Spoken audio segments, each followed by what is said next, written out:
Testing, 1, 2, 3. Testing, we're good? Yeah. Okay, Okay. I'll adjust. thank you very much. Okay, with that, we did the roll call, we're gonna go to presentations. 1, recycling in Teaneck, that'll be adjourned when it's not a storm outside. Number 2, Film Ready New Jersey, participation for Teaneck ordinance, the New Jersey Motion Picture and Television Development Commission. I don't know what that is. Okay, I can explain. Okay, great. Good evening, everyone. Today I want to share with my colleagues in the township why Teaneck becoming a certified film-ready community through the New Jersey Motion Picture and Television Commission's Film Ready New Jersey program is a transformational opportunity for our town. What is the Film Ready New Jersey? Well, Film Ready New Jersey is a 5-step certification and marketing program designed to prepare municipalities to host motion picture and television productions. It trains local officials on permitting, public safety coordination, local ordinances, and how to effectively showcase a community as a filming destination. Certified towns in New Jersey's get an elevated platform to market themselves and a designated local liaison to connect directly with production teams. Why this matters to Teaneck. New Jersey's film and television industry is booming thanks to competitive state tax incentives, including transferable tax credits up to 35 to 40% on qualified production expenses, and generous benefits for studio partners and development. Major industry players are already committed to the Garden State. For an example, Netflix has broken ground on a new $900 million film studio at Fort Monmouth, bringing production space and jobs to our region. Paramount has signed a long-term lease at 1888 Studios in Bayonne, further anchoring New Jersey as a destination for large-scale film production. Lionsgate Newark Studios is underway, adding state-of-the-art production facilities right in northern New Jersey. These projects mean more production, choosing New Jersey over other states, and that translates into real economic impact, local hiring, spending at restaurants, hotels, retail, and service businesses, and visibility for our neighborhoods as a part of the major film and TV projects. By becoming film ready, Teaneck positions itself to attract these rising tide of production activity, giving local businesses opportunities to benefit, creating job pathways for residents, and showcasing our community's unique character on screen. So in summary, Film Ready certification makes Teaneck film production friendly. New Jersey is rapidly becoming a major film production hub with Netflix, Paramount, and Lionsgate investments. This translates into jobs, economic growth, and a broader recognition for our town. So I'd like to propose to my colleagues that we consider an ordinance that will make Teaneck film ready and position ourselves to take advantage of many opportunities going forward. Second. It's a second. All in favor? Wait, can I just ask a question? Sure. The ordinance that we got before, was that a sample ordinance or was it the ordinance that will be on? And in order to be film ready, Mhm. the dollar amounts that were in there, do we have to stick to those or can we adjust those? Do you want to speak to that, Attorney Scott? So this, my understanding is that the substance of it has to be the same, has to be identical. What we were given, the amounts though can be changed as long as the rest of it is substantively is the same. So we can decide what we want to charge. Correct. Yeah. Okay, because the numbers seemed very low to me, like $500 a day to have them in town, to me wouldn't be worth the headache, but Mhm. if we could adjust the numbers, then I'm fine with Yeah. it. So there's a lot of training. It's a toolkit that's on the website, and invite you all to take a look. And it's very comprehensive, and they do a lot in the way of guidance for all municipalities. Oh, Sorry, I had a couple of questions specific to the language. So I don't know if it's a model ordinance that we have to change, but I saw that there were changes to the current code specifically about filming in residential districts. We took out the times where they can film during, and I just wanted to make sure that we weren't, creating noise or anything for the residents there. So I don't know if that's something that we have to address, but I saw that today. So the model ordinance needs to mirror the version that the one that's being provided by the state. but we can have separate noise ordinances, which we do have, obviously in places, that would still govern the what noise can be made and when. So just because we have if we institute a film ordinance that doesn't have noise limits, it would still be subject to the constraints set by the separate noise ordinance.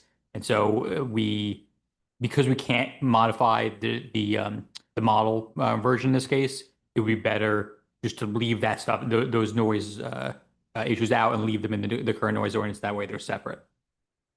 Oh, sorry. So on that, since we love the model ordinances, the code currently has a 200-foot radius for notification for residents. That's out. So what's the criteria for notifying people? I mean, if they're in their neighborhood filming, again, I have no issue with this. I just want to make sure that we're not. There's no requirement, there would be no requirement under the code, under this ordinance to notify neighbors. I can tell you from having seen this in other towns, that because noise is just is important to filming a movie, to TV shows, and the noise that they can hear on set is important to them as it is to neighbors. They do, in every instance that I'm aware of, notify neighbors. They put up signs and stuff weeks in advance. Again, this is my experience. But it would not be part of the code if that's the specific concern. So we're taking out the 200-foot notice. That's what I'm asking. We would have to for it to be compliant with the model given by the state. Okay. I just wanted to understand what the rules were for that. Mhm. Thank you. Just want to say I'm fully supportive. I think it's a fantastic idea. Anything that draws traffic to Teaneck, I'm, fully supportive of. Love traffic. Okay, so do we need a roll call? Is it nodding heads? I think nodding is adequate, right? Mhm. We're good? Okay, excellent. Okay, continue on to miscellaneous. I've been asked to speak on behalf of the count. Okay. Yes, I've been asked to speak on behalf of the council and the township and the police department in regards to an issue or in regards to a matter that occurred this past Sunday. This past Sunday, the police department received a phone call of suspicious people acting on Garden Street. The police were dispatched over. Upon arrival, they identified certain members of ICE. They confirmed their identification, confirmed their who they were, why they were there, and they left. They're not authorized. They did not interfere. They did not interrupt, and they did not assist the police department. Then vacated the area. A while later, they received a phone call back to a matter at the corner of Garden Street and Teaneck Road. Upon arrival, the police department identified a smaller protest that was occurring. The police department, as they do at any protest we have in town, stood by at the protest for the protection of any and all parties. That ended the matter. The township, the police department, under the auspices of the Attorney General, and the township under the 2018 immigration trust directory follows those rules to the T. There'll be additional information if we have it, when we have it coming out. But right now, that is what we have. That is the only involvement of the police department on the investigation call and on the assist to a protest call. And of course, to a repeat, will be completely and always conforming as a township with the directive, the police department with that directive under the auspice, and the police department will continue to work under the auspices of the Attorney General, the top policing officer in the state. That's what we have in that matter. Old business. And another miscellaneous. I just wanted to read for the record for the advisory board nominations of current members whose terms have expired but would like to renew. There are 29 names that I'd like to read for the record. And then, Kristen, I might just need your help with the term dates. I don't have those, but I'll read them out, and then we can, I guess, make a motion to add them to our resolution. Okay. So, sorry, it's a long list. For the ABCR, I'd like to renominate Reshma Khan to serve as a co-chair, and also to renew her expiring term. ABCR, I'd like to nominate Dr. Paula Reiner to serve as a co-chair and also renew her expiring term. ABCR, Joseph Kaplan, renew his term. ABCR, Colleen Diskin, renew her term. The Fields Advisory Board, Avi Berliner, renew his term. Fields Advisory Board, Ryan Lugo, renew his term. The Hackensack River Greenway Advisory Board, which I'll refer to as HRGAB, Dr. Marion Clary, renew that term. HRGAB, Marie Warnke, renew her term. HRGAB, Josh Rockland, renew his term. HRGAB Sheena Brander, renew her term. HRGAB Christina Pammy, renew her term. Also, Fields Advisory Board, Christina Pammy, renew her term there. The Patriotic Observance Advisory Board, Emma Horowitz, renew her term. PPRAB Aaron Glatt, renew his term. PPRAB Sue Feuerstein, renew her term. PPRAB Allison Davis, renew her term. PPRAB Libby Klein, renew her term. Senior Citizens Advisory Board, or SCAB, Lavon Turner, renew her term. SCAB Jane Irwin, renew her term. SCAB Mickey Shalon, renew her term. SCAB Richard Contrera, renew his term. SCAB Edna Dismas, renew her term. SCAB Roosevelt Stills, renew his term. SCAB Janice Dorman, renew her term. Then Shade Tree Advisory Board, or STAB, Anna Kurtz, renew her term. STAB Pete Goldman, renew his term. STAB Deborah Eliahu, renew her term. Then Tomasa, Teaneck Municipal Alliance Against Substance Abuse, renew Adrian Williams. And then Tomasa also renew Imani Godby. And then last but not least, the Youth Advisory Board, renew the term of Maxine Angel. Thank you. I have one question. You named a lot of people that I know were chairs, but the only two names you mentioned with the word chair was for the ABCR. Can you Yes. clarify that? So the former chair of the ABCR has stepped down. She's not going to be renewing her term, and so they no longer have leadership. The others, if they are chairs, I'm assuming they're renewing their current leadership role. Okay, so you're saying these are the only new chairs. Yes, they have volunteered. I was in their meeting yesterday. They volunteered to step up as chairs. It seems like they're fully supported by their. And you're looking, this Their is just for board. nodding heads. This is for nodding heads to be on the next meeting? So that we can see it on Yes. paper? Yes. Okay. Oh, I guess that's fine if we want to do it that way. Can we I was get it like, on paper? It's a lot of names. Sure. It's just renewal, so there are no new names. Got it. These are Okay, all so you're people looking who for are a motion currently to then serving. put it on to the next meeting for a vote, correct? I'm fine with that, if everyone's Okay, fine with that. I'll second that motion. The only two that I would recommend that we vote on or add to the resolution if possible is the chairs, because they don't have leadership right now. And so they just want to confirm that they do have leadership for that advisory board. What if we want to vote for them to renew them, but we don't want to make them chair? Are those two separate resolutions? Can we nominate them to the board? I believe that's what we did last time. I would like, as colleagues, to respect the will of these advisory boards. They lead their own meetings. This is what they have asked for. I don't think we should be interfering with what they've asked for and what they volunteer to do. We've done that before and had outcomes that were not ideal. And so I really think we should think twice before doing that. I agree with that. I think that we have to respect these advisory boards who have made decisions about who they want to lead their entity. So I guess this is a question for Scott, now that you put a piece of candy in your mouth, sorry. I don't think we nominate the chairs for most of the advisory boards. I think they choose their own. And so if we don't have to choose it, let them choose their own. I'm totally fine with that if we want to do that going forward. I think that's correct. Yeah. Okay. I'd rather so that put the names on, they chair themselves. Sounds great. Okay, so I'll second that. I'll second that list. Okay. And therefore, we don't really need to vote tonight. They can do what they want to do. Yeah, okay. That works for me. It'll be on the next meeting, correct? Right, we do have nodding heads on that? Mhm. Yep, excellent. Thank you very much. Okay, that was, I guess, old business. New business. Communications, Councilwoman Goldberg, 189 The Plaza. Yeah, this is really just for the public. I had requested information by the applicant in December and was told that the attorney agreed to give it to us.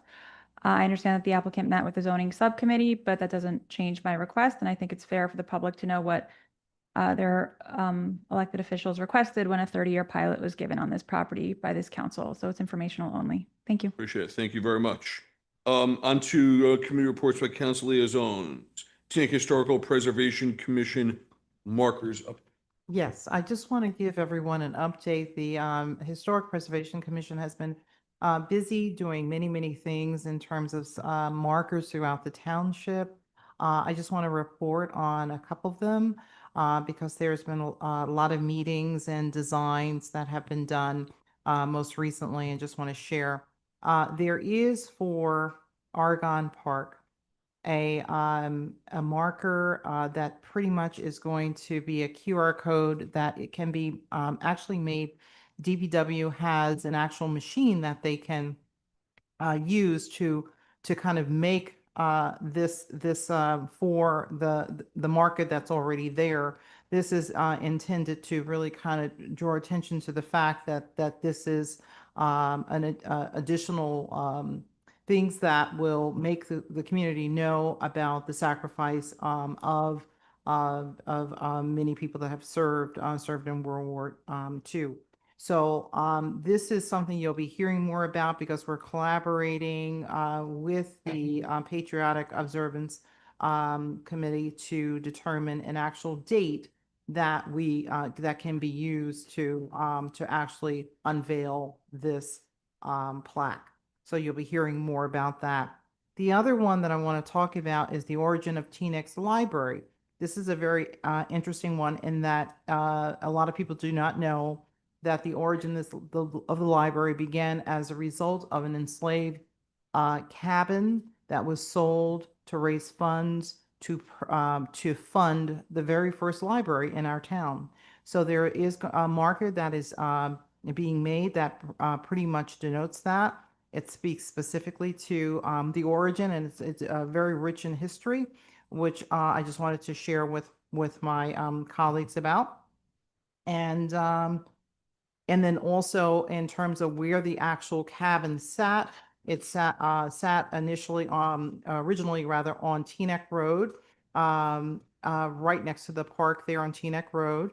And you will be seeing and hearing more about these, but this is really exciting in terms of the Historic Preservation Commission really recognizing the rich history that we have throughout our township. I just wanted to give the council an update, and that mark on Teaneck Road is right next to McKell Park. And you in your packet, you have the details and the actual verbiage that was worked on by the chair, Dr. Norris. Where is it? It's in your package there. Okay, if not, it actually has a image of it as well.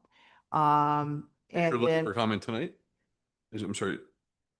yeah, it's in, and I had originally had given it to Kristen to distribute. Yeah. Mhm. Yeah, it's in the Which, packet. I'm sorry, which I don't have. version 19.2? Which one was we at? So it's on, do you want me to read it to you, or Just if you don't the see it, page that it's on. maybe Kristen can explain where that exactly she put it. But yeah, it's the proposal is for a marker. It's entitled Sloan Cabin. And this has been worked on for really a few months by the Historic Preservation Commission. It has by Dr. Norris and copy edited by Kate Norris, the New Yorker copy editor. While the old photograph was discovered by Shanae Hine, director of our Teaneck Public Library, and it was actually looked at and sharpened by Allison Davis, a journalist and documentarian within our township. A mock-up of the marker was endorsed by the Historic Preservation Commission at its October 29th meeting, and the PPRAB approved the mock-up and its placement at the edge of the McKell Park at their June 3rd meeting. So as you can see, this has been going on for a minute, but this is an actual photo rendering of the Sloan cabin. And it's a cabin, I can read the inscription if you don't see it in the Actually, package. it's not at all in our pack. So if we can. So I mean, it sounds excellent. Can we circulate that? And are you looking for a vote? Yeah, well, just to I'm move gonna push forward. this. Yeah, Uh, just to move forward with the actual work that these committees have been doing. I want to more or less just share it with you guys and to let you know that this is they want to move forward with it because it is. Can we just get before the next meeting copies of the plaques so we can approve them? I mean, Council Um, Deputy Mayor Katz is, yeah, The plaque I committee, can't- but also I just want to make sure that before we go ahead with any plaques that are going to be displayed, that council approves them. Sure, absolutely. So, Kristen, you have you have copies of everything that I sent. So, yeah, Great. so Excellent. you have. That sounds like a great project. Mr. Mayor, I have a Yes. liaison report real quick. Yes, please. And it's actually a question really for the council from the MOST committee. So there was a discussion at MOST, actually from the historic preservation liaison to MOST. Sorry, about to get the council's input on the use of MOST funds to support the I wanted to make sure I get this right, so I know the chair is here. So the restoration of privately owned historic property if the owner is providing a public benefit such as public access. So they're asking for us to clarify and me to bring back our position if and when something like this would be justified. If there's a tangible value from the property, if we're using the most funds for that, even though it's privately owned. So I just wanted to relay that ask, and if there's any comments to bring back. That was the gist of for MOST. I can speak to that. Sorry. Yeah, I could just want to add some flavor to that. So essentially, this has been talked about in the Historic Preservation Commission as well. And the whole, I think, intent is that we do have a number of residents that own historic properties. And as you can only imagine, historic properties are very, very expensive to maintain because you have to keep the integrity of the external part of it to be reflective of, the historic nature of the property.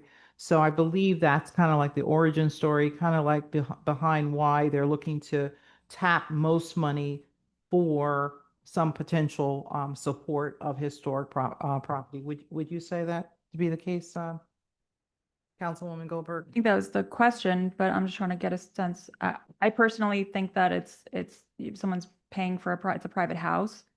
I'm personally not in favor of using the public money for it, but I wanted to get the discussion that was the ask to bring back. I think Deputy Mayor Organ had a. Well, I have a question about MOST in general. It seems like there's a significant amount of money there now, and it might be nice if instead of, so it seems like we're chipping away at it, and maybe we should look at it holistically for whatever projects we want to use it for now. I think might be a good time to start planning for them. So if we could get maybe a report from MOST about what they think they want to use it for, or if we can give suggestions, might be a good time to start doing that. Yes, I did ask that for the next meeting. So Perfect. yes. So we'll discuss at the next meeting. Anyone have any other comments just to bring back to the next meeting about this topic? I personally, I don't think we should be using MOST funds for that. Okay. Okay, on to council listed items. First, Monuments Committee, myself, we're pushing that to the next meeting as we continue to have talks with community groups. Nothing to report yet. International Holocaust Remembrance Day, Councilwoman Gober. Yeah, I wanted to read the resolution. Today is International Holocaust Remembrance Day. So whereas January 27th, 1945, Auschwitz-Birkenau, the largest Nazi extermination camp, was liberated.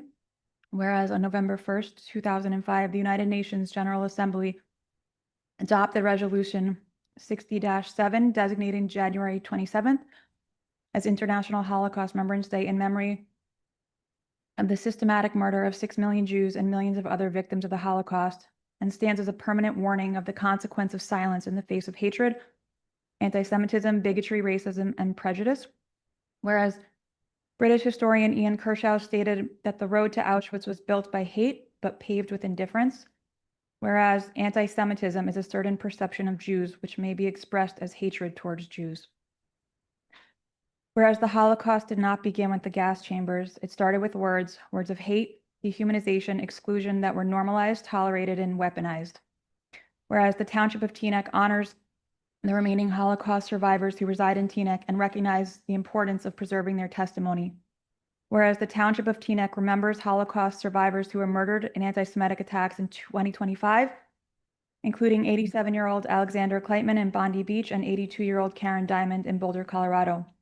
Whereas contemporary examples of anti-Semitism include statements or claims that deny or call into doubt the historical reality, scope, mechanisms, or intentionality of the Holocaust as the genocide of the Jewish people by Nazi Germany and supporters and accomplices. Whereas the statements consistent with the Holocaust denial or distortion were made during the December 9th, 2025 council meeting of the Township of Teaneck Council, demonstrating that Holocaust distortion is not an abstract concept, but present in a local challenge. Whereas Holocaust survivors emerged from the camps not with calls for vengeance, but with an enduring commitment to remembrance, testimony, education, responsibility. Whereas in 1974, Teaneck Mayor and State Senator Matthew Feldman recognized the critical need to educate children about the Holocaust, demonstrating Teaneck's long-standing commitment to Holocaust education and remembrance. Whereas a 2020 Holocaust Knowledge and Awareness Survey commissioned by the Claims Commission found that 56% of respondents were unable to identify Auschwitz-Birkenau. 63% of US millennials and Gen Z did not know that 6 million Jews were murdered in the Holocaust, and the Holocaust denial and distortion are widely encountered on social media, undermining historical truth as the number of living Holocaust survivors continues to decline, whereas fewer than 200,000 Holocaust survivors remain alive worldwide. Now, therefore, be it resolved by the Township Council of Teaneck that January 27, 2026 shall be recognized by the Township of Teaneck as International Holocaust Remembrance Day, commemorating the anniversary of the liberation of Auschwitz-Birkenau. And be it further resolved that the Township Council of Teaneck rejects anti-Semitism, Holocaust denial, and distortion in all forms, in whole or in part, and reaffirms that words and misinformation have consequences. Be it further resolved that the Township Council of Teaneck reaffirms its commitment to preserving the historical record of the Holocaust, including the role of Auschwitz and to the principle of never again, by supporting year-round educational and commemorative programming and resources at the Teaneck Public Library, including opportunities for survivor testimony. And I would like to make a motion to move this to the consent agenda. Second.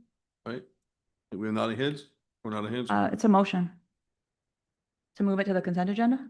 Second. Motion, take roll. Councilwoman Goldberg, Yes. Councilman Pagan, Yes. Councilwoman G, Yes.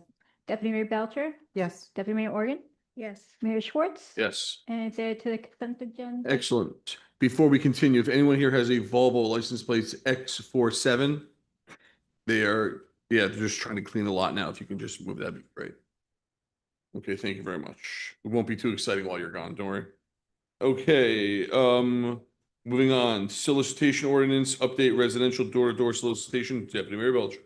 Okay, so one of the issues that I had spoken with our attorney about is several residents have reached out to me about receiving visitors that are soliciting the sale of their properties. This has happened, I could say specifically in the Northeast. And I believe I spoke with this is Doug, regarding the ordinance. There was an ordinance that spoke to do not mail or having a specific requirements when it came to mailing, as businesses can send a postcard or whatever the case may be. And the process used to be you would have to bring that postcard or that mailing into the clerk's office, submit it, get a do not mail list that was maintained by the clerk's office. The issue is that, and I spoke with Attorney Scott regarding this, is that I would think that we would want to protect our residents from unsolicited visitors knocking on their door, inquiring about the sale of their home. So I don't know, Scott, if you want to speak to that. Sure. So what we can do is we can restrict or prohibit individuals from soliciting, knocking on doors as long as for a commercial purpose. We can't restrict people from doing that if for a religious purpose or a political purpose. Inside apartment buildings in an HOA, that's a different story. That has to be done by the development. But as a township, we can do it for commercial purpose. I'm as it relates to commercial, by all means, as it relates to someone knocking by your house. My father came here penniless as an immigrant, and he sold his house 4 years ago for quite a bit of money to someone that knocked on the door. So I believe that's an opportunity. If someone knocks and says, "Is your house for sale?" Personally, I love that idea.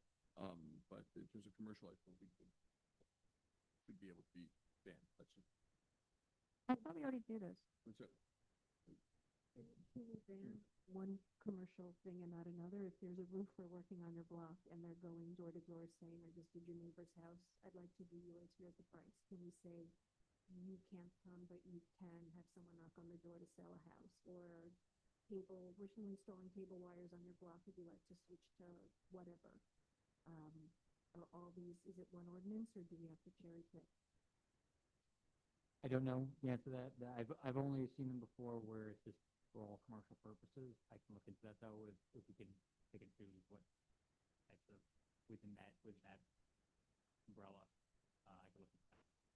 Personally, I think that's part of how, you want your house number painted on the curb. I think there's some value to having people come to your house. Nobody has to answer the door, so I don't like the idea of it. That's just me. I thought our code already has something like this. I thought, I actually think the last council had looked into this, if I remember. Like early, somewhere in the code, I feel like I've asked you about this, maybe not. I can check later, but I thought we already had something like this.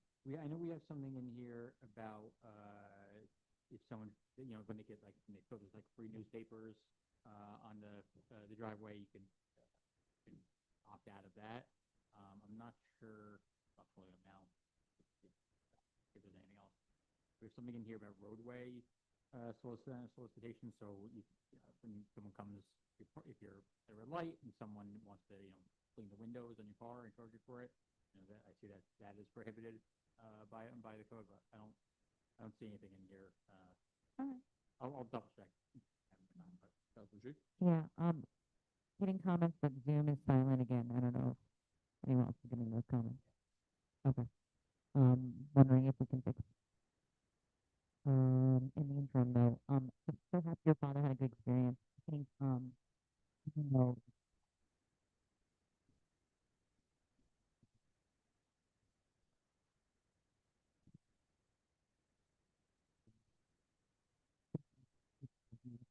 other people who are older, who may not know better, who don't understand how to value the homes. Like, we want to make sure maybe there's another way to address that with educational programs. But I think we do want to call out if there are certain, neighborhoods being targeted for whatever reason that is concerning, and not everybody has the tools that your father may have had to handle that sort of knock at the door about selling his property.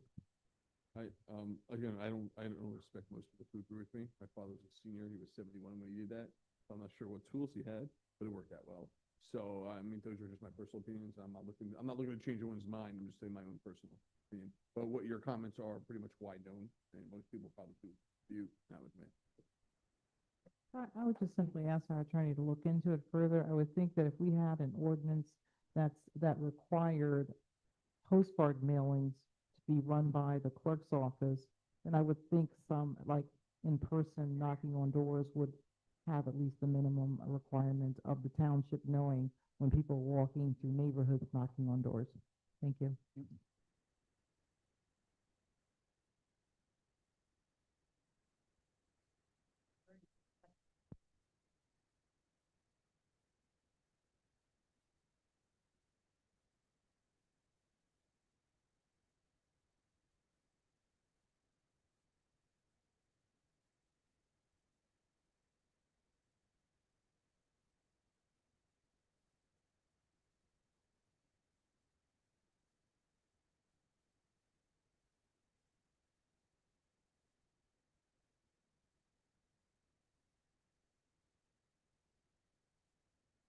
So we'll hand it over to the attorney to take a look and see what we can do. Yep. Works it well, and then we'll wait a minute before, once we come back, we're gonna go back.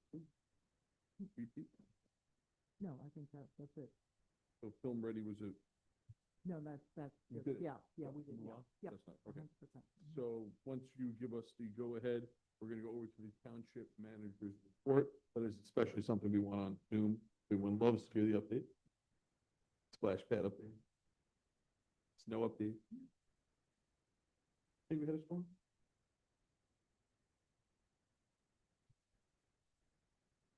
I guess we have to talk a little bit. I do have a question for Scott. Scott, do we have to make a motion for Film Ready? Because it is appearing on the second part of the agenda. Christian put it further down. So should we make a motion to? Oh, move you're right. forward? Well, Christian, the latest version is still, on there at the end. Say again? It should be off. It's on. It's off, if it's off, then we don't need to do anything. Or we do not. We do not. We do not. We did, okay. Okay. Someone's got candy in there, not. Here, on the desk, here. Nah. Okay. How we doing now? There we go.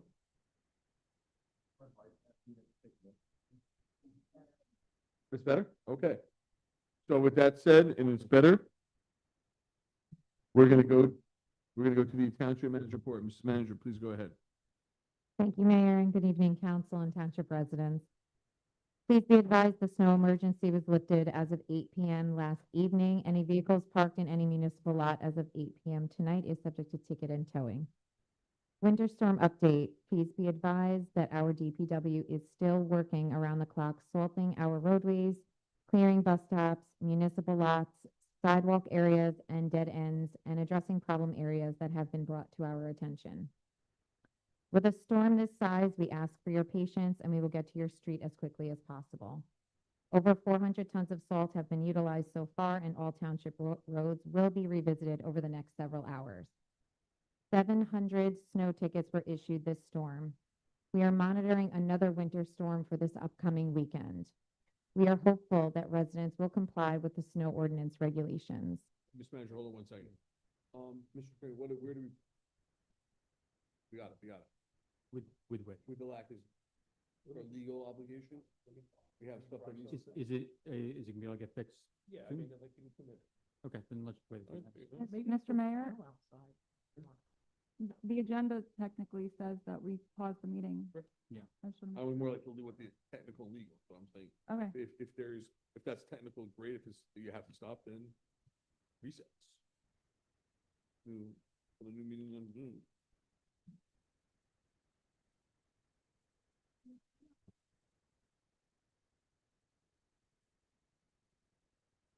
Going. I think it would take.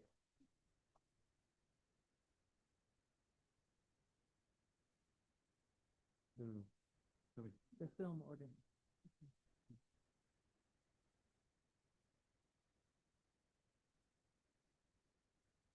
So maybe it's a different package I think it was a previous version. of the previous version, yeah.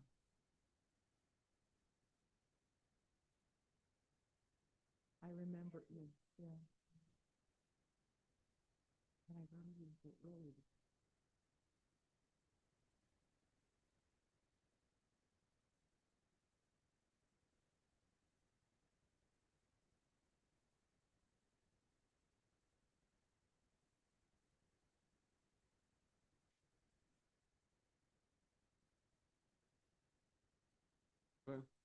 Let us know.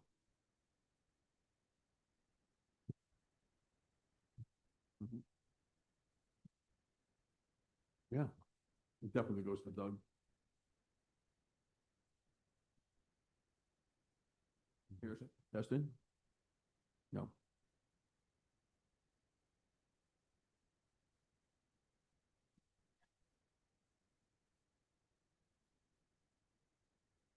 Okay, Mr. Attorney, what is your recommendation? What is your legal requirements? No.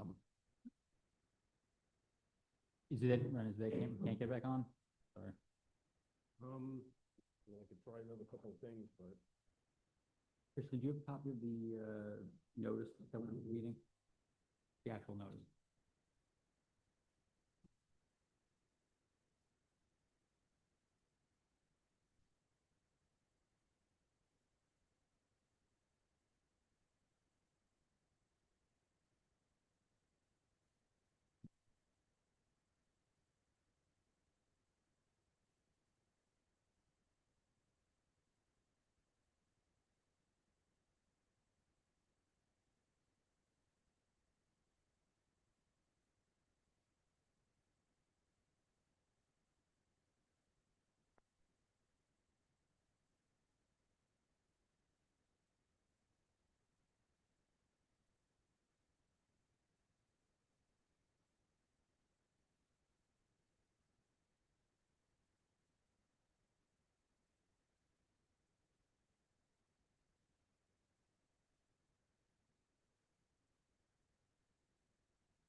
Oh, here, come over here.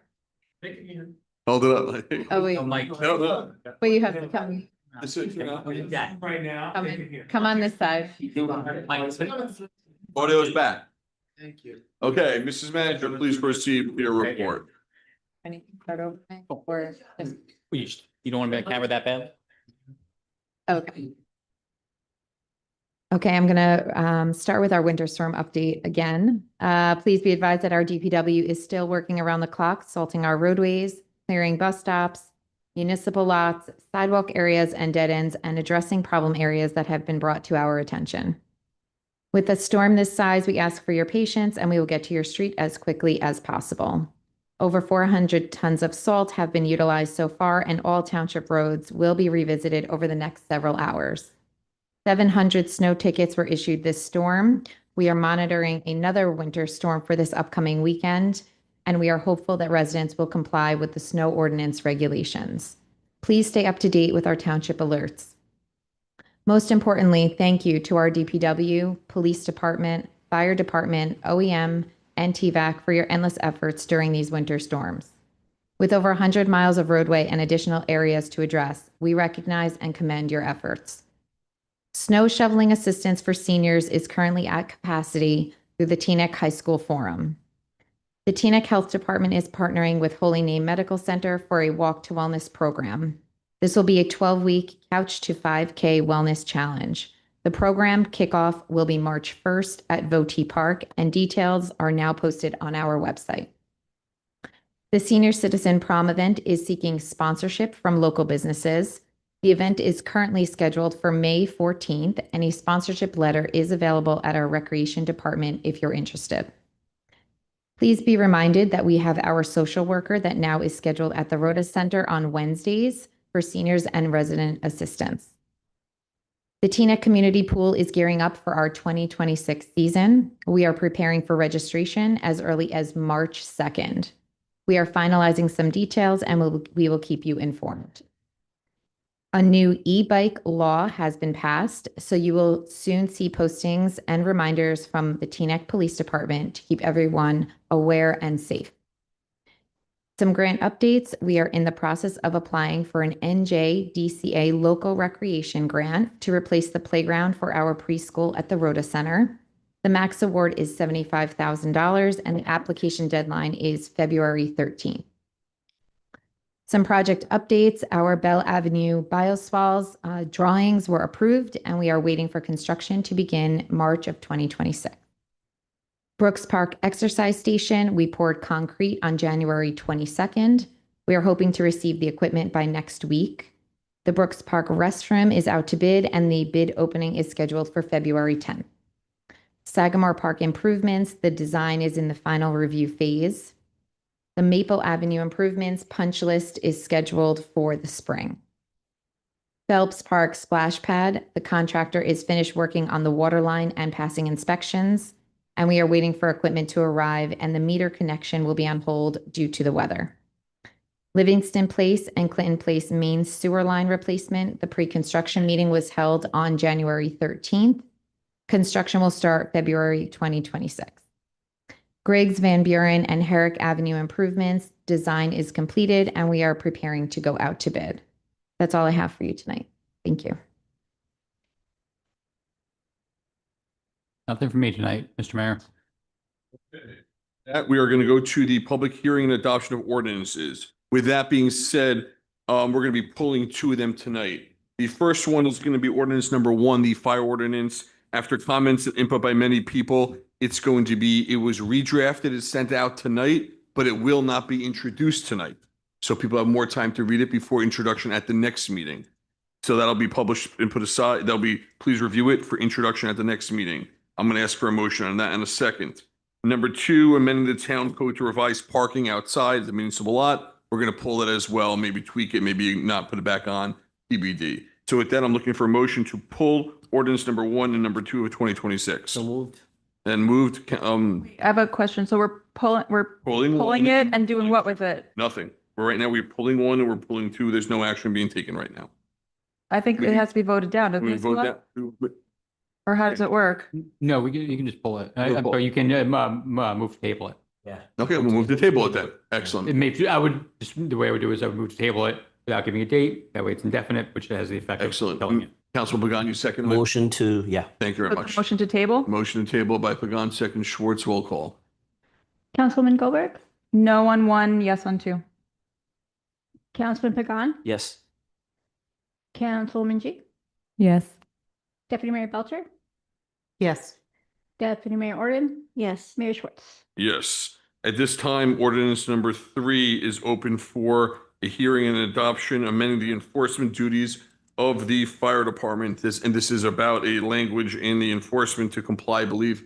Mr. Attorney, can you just give a quick comment on what this is? I believe this is some technicality. This is number 3. Number 3 is the only thing we're entertaining tonight. Number 3 is clarifying that the township cannot enforce the fire code against state, federal, or intergovernmental buildings. So there's a federal building in Teaneck. We can't enforce the fire code against them. Understood.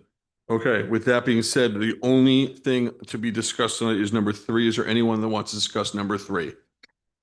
Anybody on Zoom, if we have Zoom, that wants to discuss number 3? Mr. Cable Master. I don't see any hands. Okay, with that being said, I'll Oh, make. hang on, a hand just came up. He's on. Keith Kaplan. Okay, this is, Ron, this is about ordinance number 3. It's Correct. not about number 3. Off.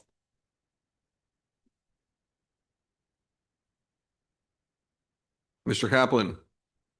On Hello, ordinance. just a very quick question for the attorney. If we do not pass this ordinance, obviously we still can't go against the federal rules that are out there. Is this something that's necessary in our code, or is this something that merely complies with a federal ordinance that's already out there? This is Well, hold on, we'll address questions at the end. Thank you. Anyone else on Zoom? I don't see any hands. That being said, this hearing is now over, Mr. Attorney. So that's correct. If the question is there anything new with this ordinance? The answer is no. It's true whether we adopt it or not, but for clarity's sake, for anyone looking through the code that doesn't necessarily know what the state of the federal law is, it's for that to clarify for anyone reading. Thank you very much. I'll make a motion to approve ordinance number 3 of 2026. Anybody want a second? Second. Second and Goldberg, roll call, Mr. Clerk. Councilwoman Goldberg, Yes. Councilman Pagan, Yes. Councilwoman G, Yes. Deputy Mayor Belcher, Yes. Deputy Mayor Orton, Yes. Mayor Schwartz. Yes. With that, we now go to the public portion of good and welfare. I did receive a few messages from people asking if there's going to be a comment on ICE. Everyone in this room heard the comment that we made, but I'll just make it again. This will be the time that people can talk about it, so I'll make it again, and I apologize. I've been asked to speak on behalf of the township as it relates to an incident that occurred this past Sunday. Police department received a phone call about a suspicious activity on Garden Street. Police, upon receiving the call, went down there, confirmed that the identities of the people acting were indeed ICE officials. They proceeded to confirm their ID and then went on their way, not interfering, not abating, not assisting. Later on that day, there was a second calls made to the police department about an incident at the corner of Teaneck Road and Garden Street. The police, upon response, identified a protest that was taking place. The police department stayed on scene to protect all parties, including the protesters, as they do at any and all protest events. And they monitored the event, and the matter ended with nothing occurring. This township and the police department will continue to abide by the 2018 Immigration Trust Directive as well. And that will be, guys, excuse me, you want to step outside? We're literally in the middle of something that people have been asking about, and we had to interrupt this. This township will abide by the 2018 Immigrant Directive. The police department will always act under the guidance and the rules of the Attorney General. We'll have more information putting out with those specific directives and rules shortly coming. So with that said, we'll now go to good and welfare. Anybody in the room first, and we'll go to Zoom thereafter. Sir? Hi, everybody. My name is Brian Harlan Brooks. I live on 36 Garden Street. I was there when ICE came down the block. I just want to speak on behalf of how appropriate that it is Holocaust Remembrance Day.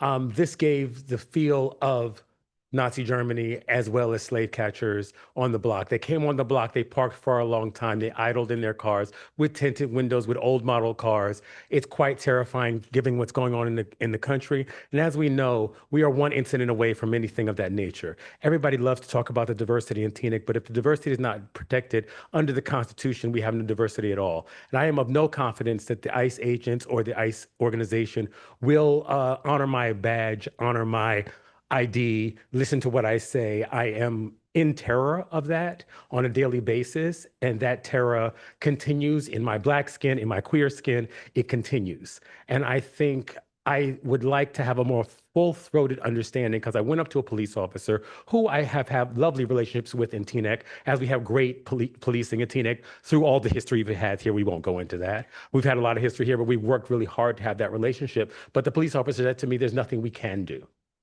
And I know, and you know, they will come to that side of Teaneck every time, and that's going to continue. And I want to know if the police will make sure that the Constitution is being upheld, that nobody will be able to walk up to me outside of the Dominican market, the multiple Caribbean restaurants, the multiple places in my side of town where Black and brown people speak their languages, have accents, and are able to move. With the current administration in the White House, we need real assurance that if somebody says to me, can I see your papers, that that will not be tolerated in Teaneck.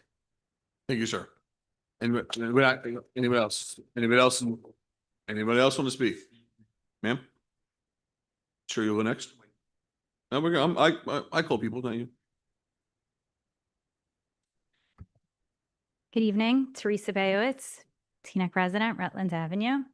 This is a little more lighthearted. We had an exciting event this week in Teaneck. And so I know we have a poet laureate, but anyone can write poetry. So I'd like to read to you, Oh, the Snow That Fell on Teaneck, Community Edition.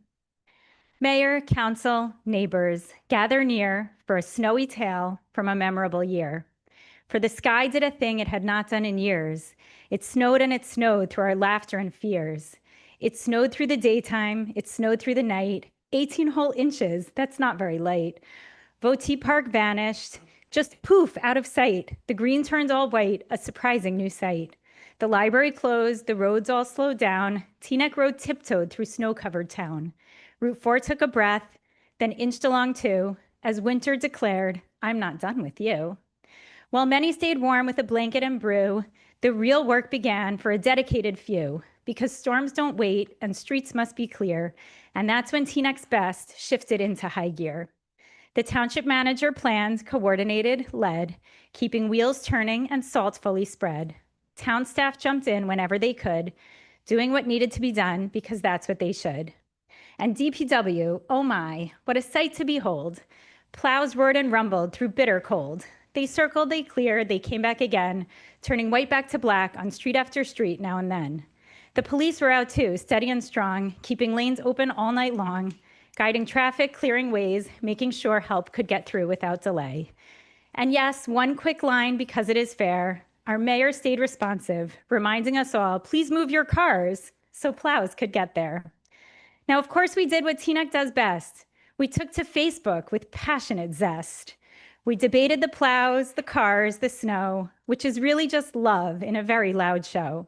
If complaining were cardio, let's all agree, this town would be fitter than it's ever been, maybe. But truth be told, beneath every post is care for our neighbors that matters the most. For safety, for access, for streets that allow everyone home then and now. So thank you, Teaneck, your workers, your crew, your staff, your police, your DPW too. Through snow piled high and cold biting deep, you showed what it means to show up and to keep. Oh, the snow may have covered each street and each block, but this town stood tall, dependable as a rock. Snowed in, yes, but working as one. That's Teaneck at its best when the storm is said and done. Thank you. Thank you very much. Sir?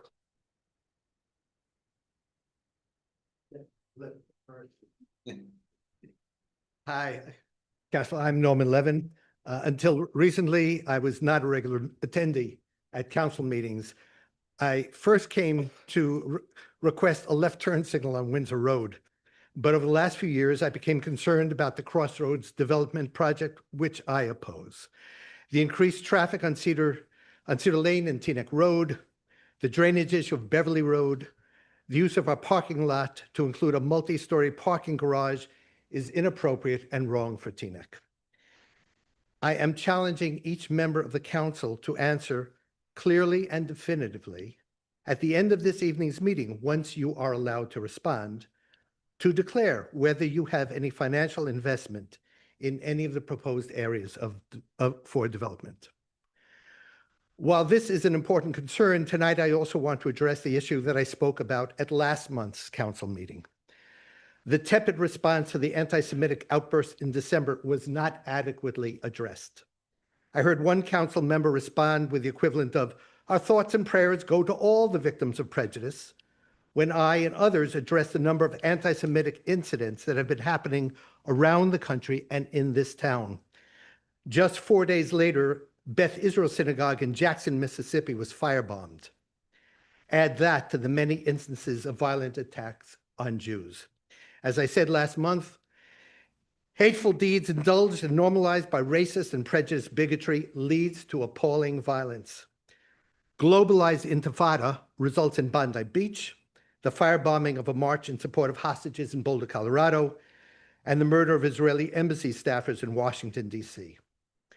Meanwhile, the federal government's Equal Opportunity Commission has demanded from the University of Pennsylvania that it submit a list of Black employees, Latino employees, Asian employees.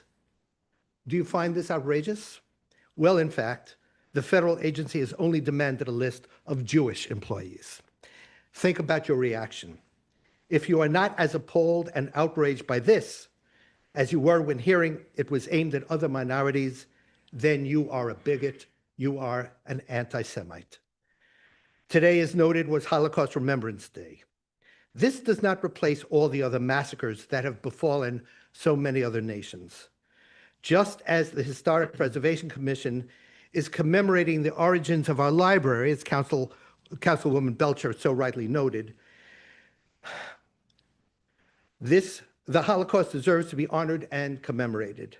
So if you see this happening now, as you see what's happening in Minneapolis, speak up or let your silence define you. Thank you. Commissioner Levin, Dr. Young?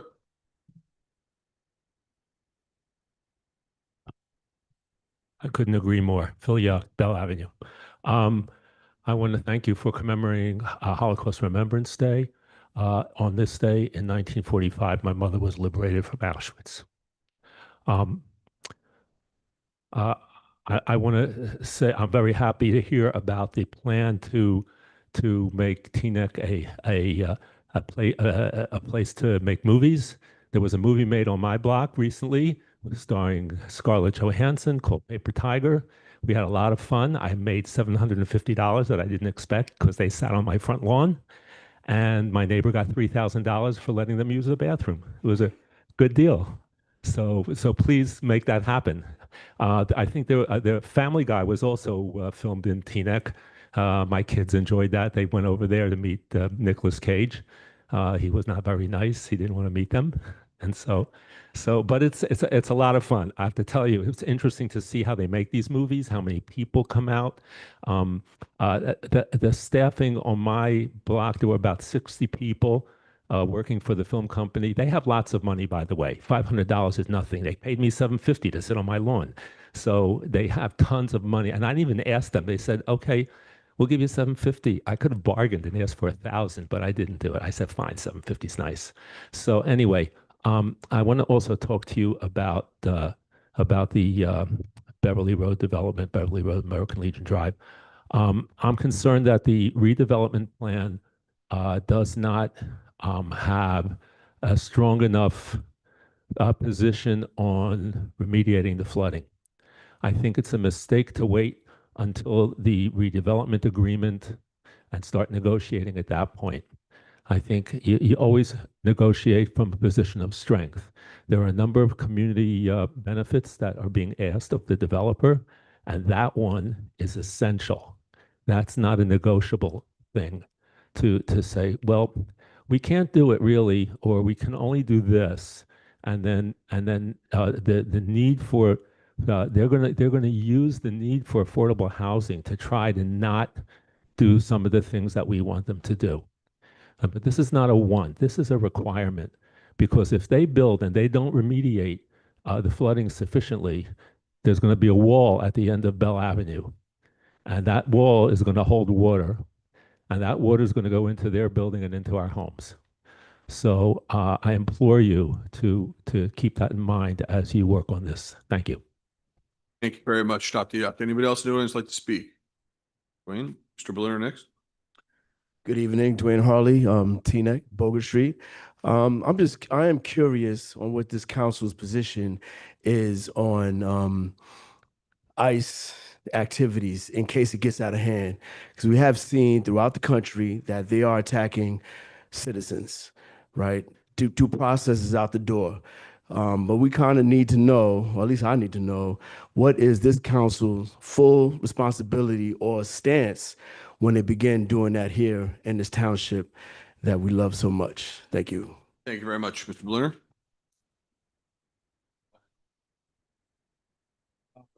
Avi Berliner, Teaneck resident. Very quickly, thank you again for your consideration for renewal of the advisory board. Just like to remind everyone that we serve to advise council, not as a body unto ourselves. Most has always been very uncomfortable with using public most funds for repair and rehabilitation of private homes. We've also suggested that if for some reason council does decide to go down that road, leaving aside any of the legal questions that we've had, perhaps there should be public access to the waterways or other access to those properties that we currently have zero access to today. We have no most recommendations with regards to the funds, as we've put forth in our very recently reported 2025 report. We also have nothing currently on our docket for consideration from council to advise them on. With regards to the snow, Sagamore Avenue is still snow-covered white. There are also roads that have been so narrow because we're not plowing curb to curb that when cars park on opposite sides, they're almost unpassable. If there's any way to either limit that or put out a PSA to make sure that folks know that they should not be parking directly opposite each other, more than happy to discuss any of these items. Thank you. Thank you very much, Mr. Schwartz. Anything else?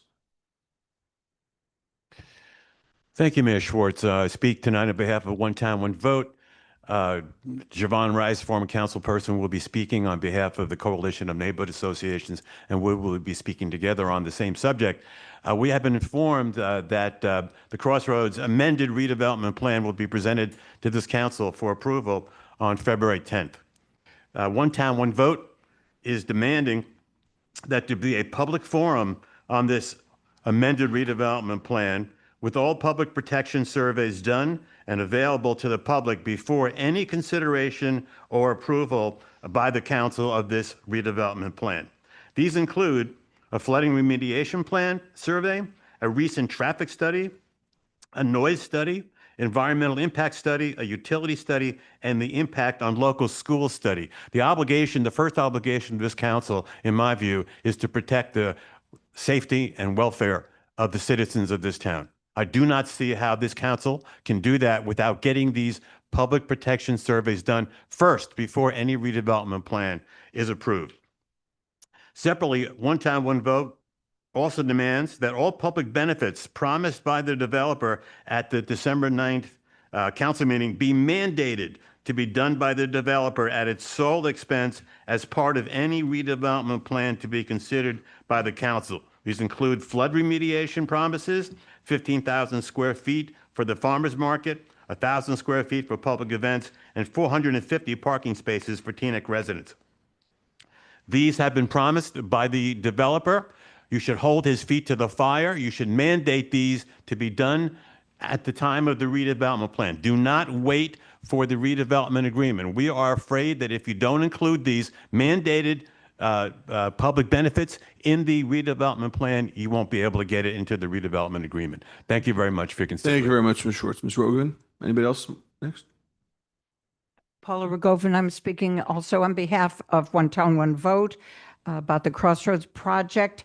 And I am going to reiterate what Ron just said, that we want the public benefits that were promised at an earlier meeting to be mandated in the redevelopment plan, not the agreement, the redevelopment plan.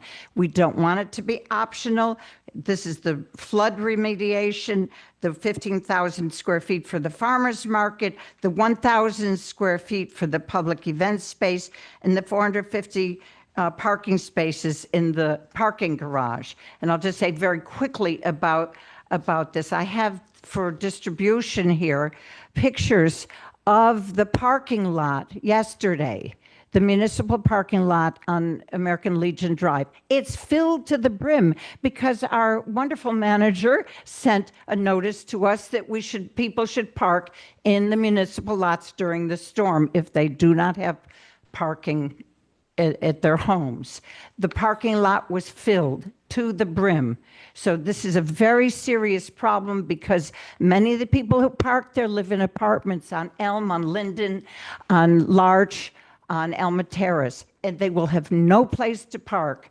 They're not going to be going all the way across to the parking garage on the other side of Cedar Lane. So this is a very serious problem. Also, CSX is strongly opposed to water being dumped into the tracks over near Kip Street. On a personal note, not speaking on behalf of One Town, One Vote, it is urgent that TNEC pass a resolution as soon as possible at the next meeting to support the recent Immigrant Trust Act passed by the state legislature, the one bill that was passed. There's a model resolution which I sent to you from Maplewood. It's a really excellent resolution. You all have a copy of it. We do not want the TNEC police to have in any way, any kind of cooperation with ICE. It would end forever any kind of trust in the police. It would put the police who oppose the vicious actions of ICE, it would put them in a position that they would have to betray their oath to the Constitution, to democracy, and to the people of TNEC.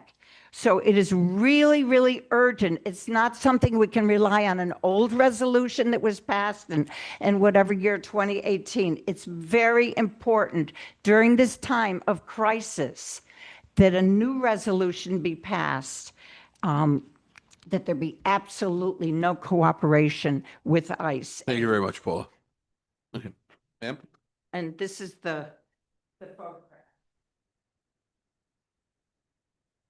Hi, Rachel Kriegel, TNEC resident, Elm Avenue. I just want to echo what some other people were saying about the situation with ICE. I appreciate the statement that was made this evening. That being said, it is not enough and it is already too late.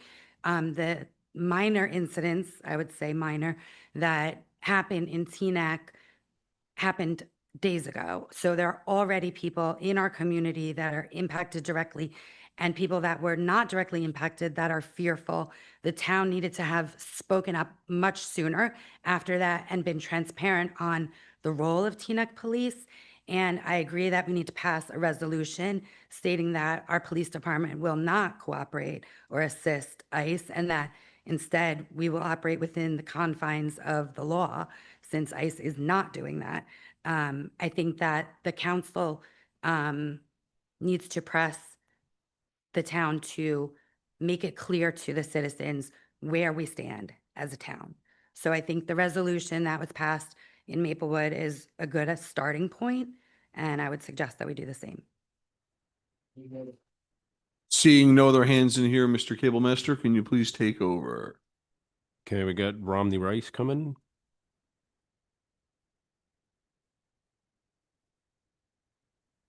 Thank you, Ron, and thank you, Council.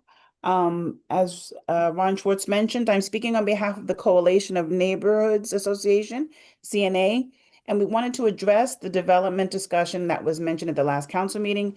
We want to ensure that this council schedules a public forum to present the Crossroads plan to the entire public in a forum location large enough for the public where questions can indeed be asked and answered, unlike the presentation that was at the council chambers where the public could not ask questions.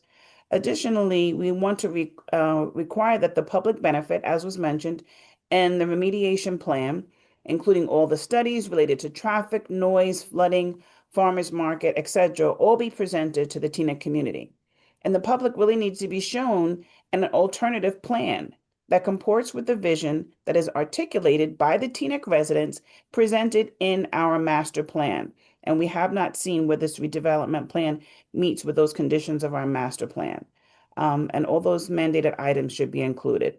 That concludes my statement from the CNA. Just on a personal note, I'd like to also thank the mayor for reiterating the fact that we do comply with the Attorney General's immigration guidance, the Immigration Trust Directive.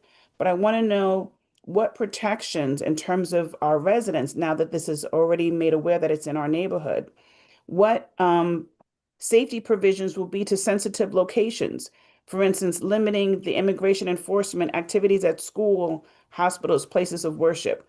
I know now that we have families who are not sending their children to school because they're fearful of just getting them to and from school. So what measures can we put in place? Will there be any other type of education to the community about their rights?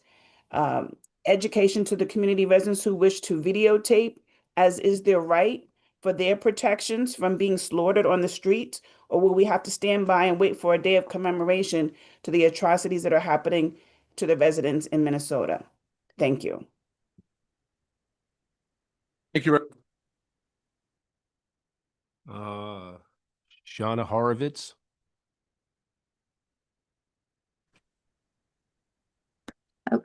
Hi.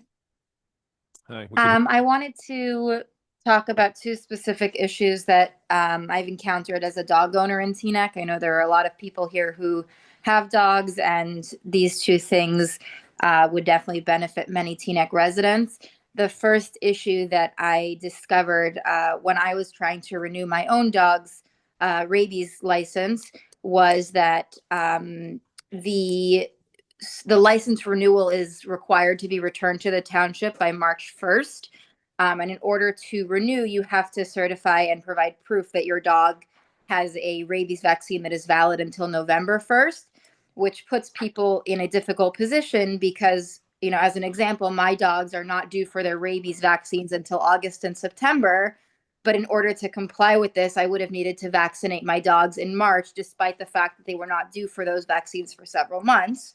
One of my dogs being severely immunocompromised, I spoke to her veterinary team who stated that there is no medical need for this and that this is purely a department, you know, of health or whatever department in Teaneck handles this. And it's purely administrative and should not be done. And when I spoke to the people at the municipal building, they said, well, you know, we can just do it without it for now, but you'll probably need to submit records from your vet.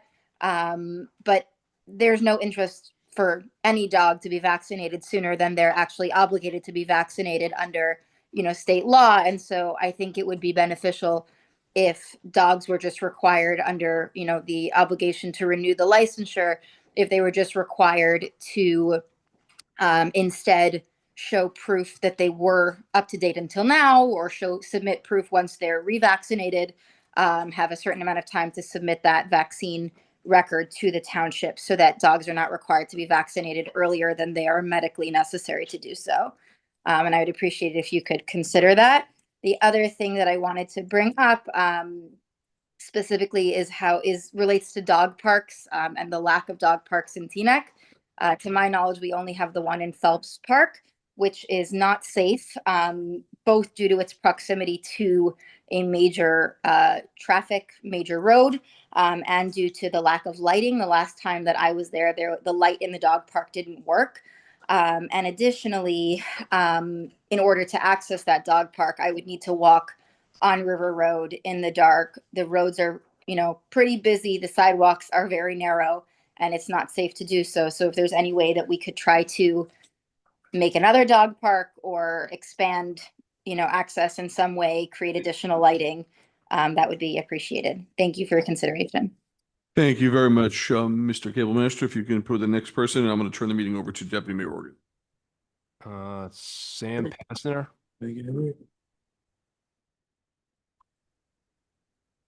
Hello, my name is Sam Pasner, resident of Teaneck of Broad Street. I would like to thank the council for tabling the motion Ordinance 1 establishing certain recovery of fire department related costs and expenses. However, I am deeply worried by the fact that such an ordinance was even able to get onto the agenda in the first place. This requiring members of our town whose house burns down to pay for those services is not only a greatly sad statement on the character of our town that we would even consider such a thing. New Jersey is the home of the Sopranos, but I think it is not a good idea for us to start asking people for protection money after their houses burn down specifically and come up with installment plans. And I don't think that says anything good on our community. And I'm glad we struck that down. It also, when worrying about the potential of future ordinances passed in this town, doesn't make much sense. Why would somebody I would be concerned that somebody might hesitate to stop their fire from spreading. And if my house is next door, I don't want their fire to persist, as that might spread to my house. And that's why we have tax-funded services of fire departments. When it comes to legislation like this, when it comes to ordinances like this, I think there needs to be a serious review of what these sorts of things say about the character of our town. Again, I'm highly grateful for the town for striking this down and for tabling it, but I would really think that in the future, I would hope that such ordinances take more thorough review, both for what they mean morally and just to make sure they make sense for our town. Additionally, I wanted to reiterate the support that so many others have stated that on a resolution to condemn ICE and to stop them from acting in the Township of Teaneck. I would like if we could have a ordinance which would comply with New Jersey Assembly Bill 6308, the Safer Communities Act. Again, as other people mentioned, we need to develop plans and we need to pass resolutions to protect certain sensitive religious, public, and educational areas from ICE. And again, given the fact that 2 people were recently murdered in Minneapolis, we need as a town not just to take stances to say that ICE can't operate here or to say we comply with directives, but we need to take a strong moral stance against these horrific injustices and atrocities that are committed in Teaneck and around this country. And so I think it is time for the township to take a strong stance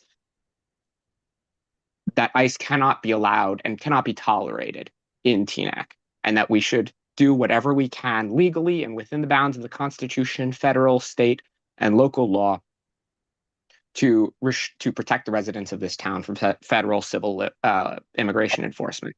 Thank you so much.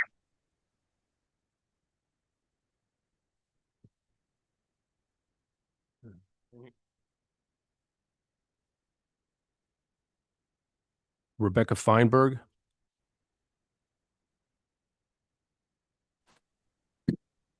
Good evening, Rebecca Feinberg, a resident of Bell Avenue. I was hoping we could have some more information and follow up on the bioswales that you say are going to start in March, because the Sagamore Park retention tanks really did not do very much. And this storm was snow, but the prior storm was rain, and basements, my basement and a number of others on my block still flooded despite the detention tanks. So we're now pinning our hopes on the bioswales and hoping for more information on how the town is going to help us rectify this situation in order to regain the value of our homes and not live with wet, moldy basements at every single rainstorm. Thank you.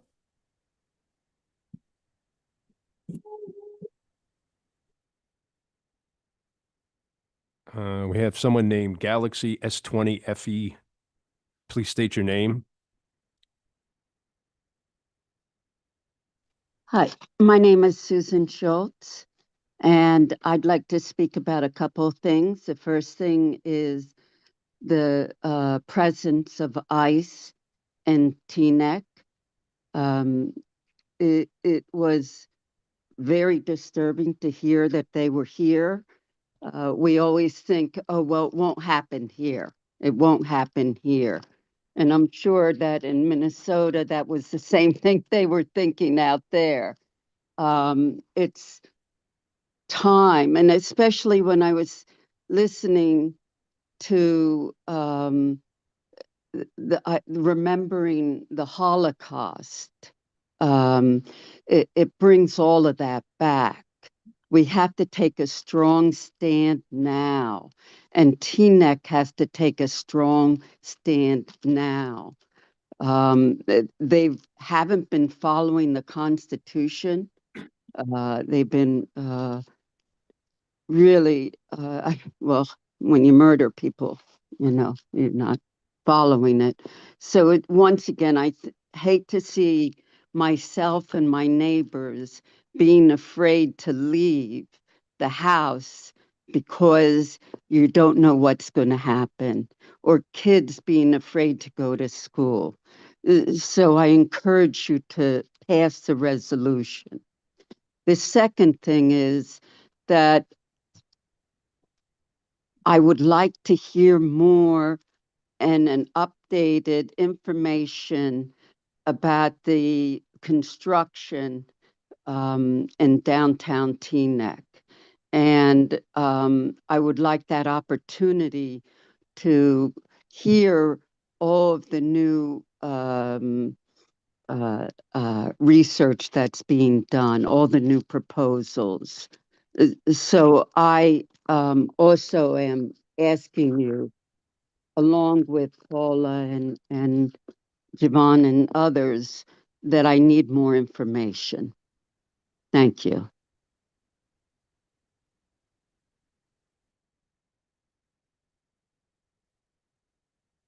Helen Emond. Hi, Helen Emond. I live on Falmouth Ave. We've been residents of Teaneck for 15 years. And we moved here because of the diverse community here. And I think it's really important right now to protect that diversity. We have 2 kids at the high school, and a lot of the kids for lunch will leave the school and go get food on Teaneck Road. So Popeyes, hot bagel down there. They'll hang out with their friends after school and get, dumb stuff at the Dollar Tree, go to the Walgreens, the Dunkin' over there. And I agree with the previous resident who said that ICE is going to have a heavier presence on that side of town. And how are we protecting the kids on their lunch breaks in that area? I think families are already scared. And I echo the sentiment about the Maplewood ordinance. I think that's a bare minimum. We need to do more. And yeah, that's all. Thank you.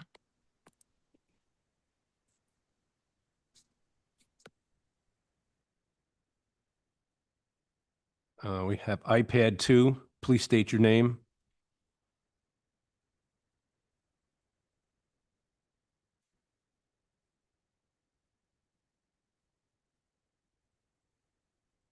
iPad 2. You're muted.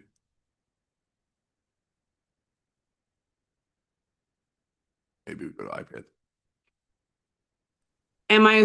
Can you hear me now? Yeah, we can. Please state your name. Juanita Brown. I live on the southwest part of Teaneck, Elm Avenue to be specific. And I brought up this issue at a December council meeting. And my concern is for those, when there's a snowstorm to the capacity that the one we just had, and the people who don't have a driveway or somewhere to put their car, and they're supposed to go to the municipal parking lot on American Legion Drive, if there's a building there, where do these people go? Because to suggest that they have to walk across Cedar Lane to get to a garage as a senior citizen, no way. And risk breaking bones, that just doesn't make sense. And it offers nothing for me as a resident of Teaneck. The other thing I'm concerned about is ICE being in one side of town. When are they coming to my side of town? Being an African American, we've always been on the list or somebody's list. And who's to say where they're going to strike next? So please pass an ordinance, whatever, that they cannot operate here as recklessly as they do.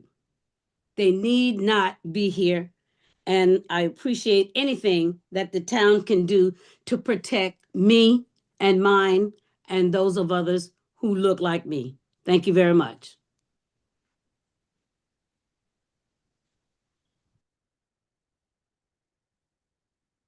Ariel Camilo.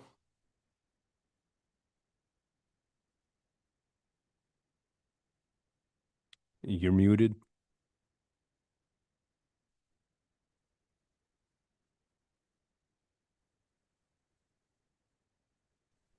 Hello? Okay. Good evening, members of the council and neighbors. Thank you for the opportunity to speak. I'm here to encourage the council to consider adopting a formal safe zone school policy for Teaneck Public Schools or some sort of directive that would lean towards that. It wouldn't be to change the federal or New Jersey law, instead to clarify how our district already complies with it. Federal law, including the Supreme Court's decision in Plyler versus Doe, guarantees every child the right to public education, regardless of immigration status. And the Family Education Rights and Privacy Act, FERPA, already protects students' privacy, and school boards in New Jersey have a clear authority to adopt policies that safeguard student welfare and guide staff conduct. And other towns and districts, including Trenton, they have adopted safe school policies that provide clear procedures. Like, staff don't ask about immigration status, students' records remain protected, and any request from immigration enforcement requires a valid judicial warrant and review by district leadership. So by adopting a similar policy, TNEC would support our educators, reduce confusion in high-pressure situation, and reassure families that our schools remain focused on education, safety, and the law. So I respectfully urge the council members to please consider this policy as a proactive, lawful, and student-centered step forward to protect our communities, especially at school, on the buses, and for example, like at the Rhoda Center where there is no security there as far as I'm concerned. Thank you very much for your time.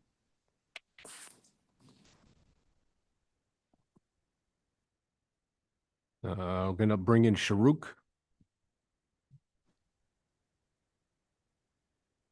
Hi, good evening. Turuk Awadullah, Teaneck resident.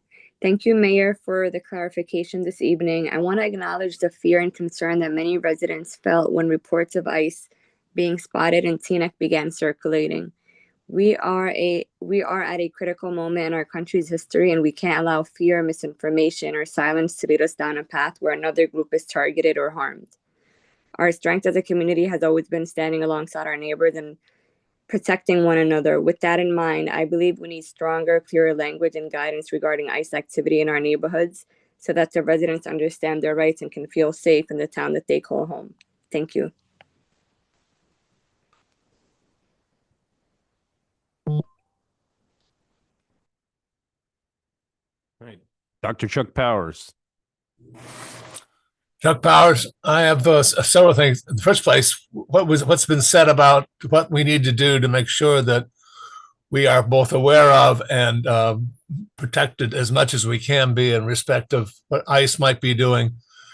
We really need the strongest possible thing, and it's too bad that the former governor turned down measures that would strengthen that. We should be following what it is that the legislature did on those in protecting people here in Teaneck. Second, everything we've heard about the Crossroads redevelopment plan that apparently we are going to see in the next council meeting is as worrisome as about at least five of our fellow residents have talked about tonight. The parking issue in situations like we're facing right now with the snow, that's a huge issue. And obviously we have not yet solved the whole problem of the flooding. And therefore, we definitely deserve to have a public discussion of the current version that Crossroads apparently controlled, in which it sort of bowed out of some of the major issues that had earlier indicated it was going to be protecting us about. I want to say two other quick things. There's a resolution on here tonight that would extend the 189 the Plaza, Resolution 46, and its justification is amazing. It says that the reason that we should have a 90-day extension on this again for this long delayed project is so that the township can review the information provided by the redeveloper. But as you have heard tonight from Councilwoman Goldberg, we have not gotten anything like the kind of information that you could possibly review it. That's not the problem here. The problem is that the redeveloper can't figure out how to put it together. So let's make sure that we actually get a resolution that is accurate in terms of what it is that we need. And so therefore that needs to either be defeated tonight or tabled. And one final matter. I assume that the town has made sure that its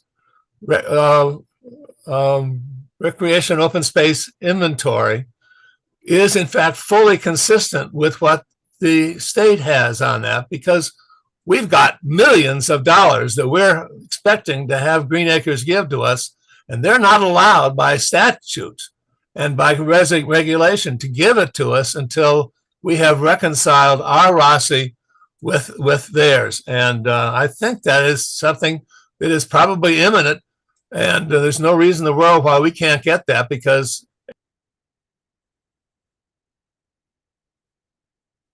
okay. Someone, Khan, please state your full name.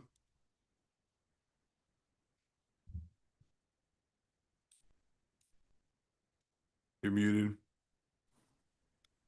Good evening, Council. Thank you, Ron. This is Reshma Khan. I'm also speaking on behalf of the residents of Teaneck, who we are all have shared our sentiments regarding the fear that many communities are living under, having heard that ICE was in our town, the town that we love so much. We are all clearly urging you to immediately put together a resolution to make sure that our local police department is not in any way forced to comply into a role that conflicts with their mission.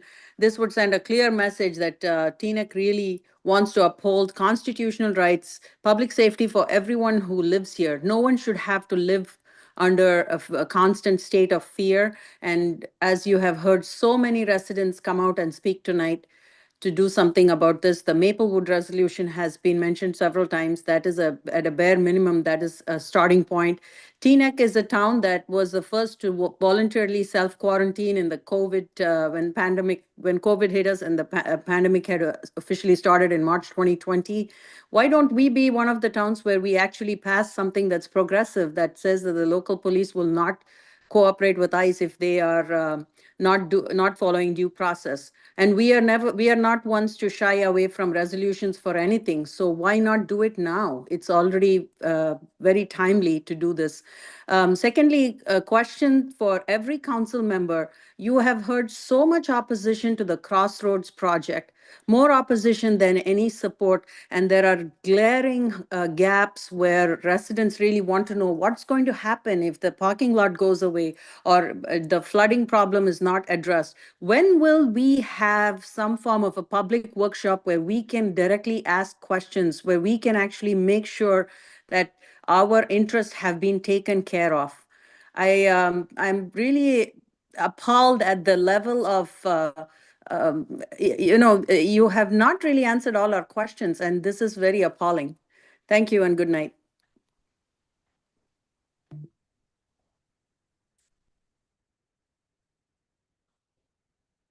Steve Fox, 3 minutes.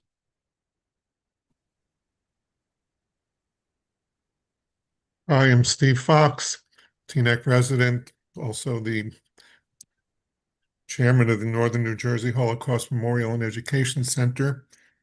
I want to compliment Councilwoman Goldberg on the beautifully worded resolution regarding Holocaust Remembrance Day.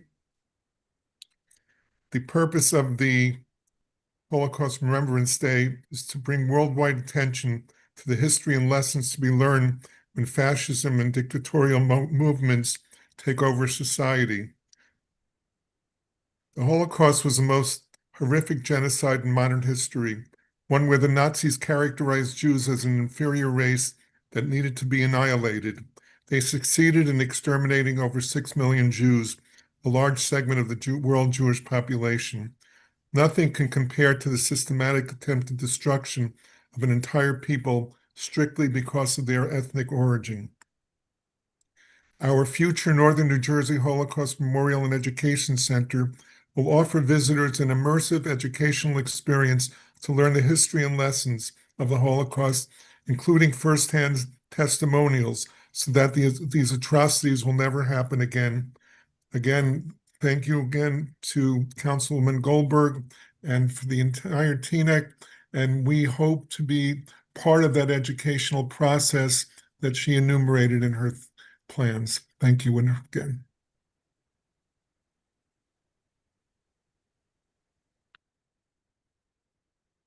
Shanaz? Hi, can you hear me? Yes, we can. 3 minutes. Okay. Hi, this is Shanaz. I'd like to speak about two topics, the Crossroads developments and ICE. But before I do, I want to thank my neighbors for their help during the storm and Teaneck Fire Department for clearing the side door as the snow had trapped me inside my home. I have the best neighbors and a neighborhood that I've cherished since I was a child, so I'd like to address your plans for my neighborhood. I posted a video today of North Avenue and American Legion from this afternoon on Facebook. Municipal parking lots overflowed and cars were parked on the street. Residents were told to move their cars today from municipal parking lot, but the streets have now no parking space due to snow. The street cleaning pushed the snow and blocked driveways, including mine. It required me to request Caratura to remove that snow pile. The proposed development will add an estimated 477 additional cars per day to our residential streets.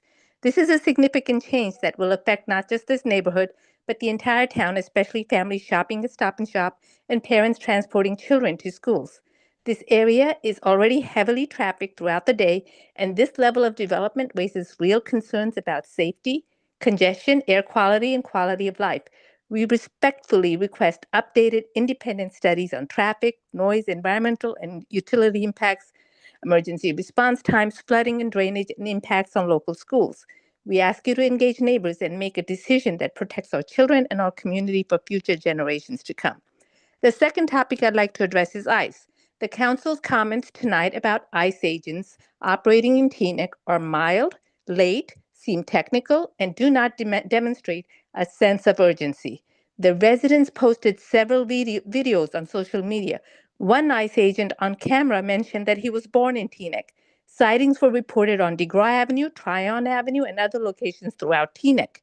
Residents had not received any public clarification from the Township Council or the Teaneck Police Department.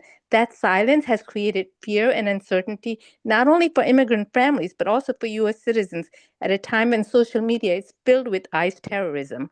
This month, Maplewood Township issued a clear public statement signed by the mayor and council members stating, "We do not welcome ICE in Maplewood."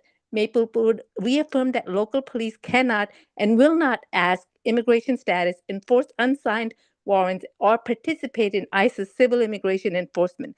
Maplewood's resolution states that the Trump administration's militarized immigration raids are destabilizing and spreading fear in communities across the country and have already killed several innocent people. Sending masked agents into our streets is not making us safer. No one in America should live under siege. We do not condone actions that intimidate or harm our community. You can read the full statement on their website. Additionally, they unanimously adopted a resolution supporting the New Jersey Immigration Trust Act. I urge Teaneck to do. Your time was up.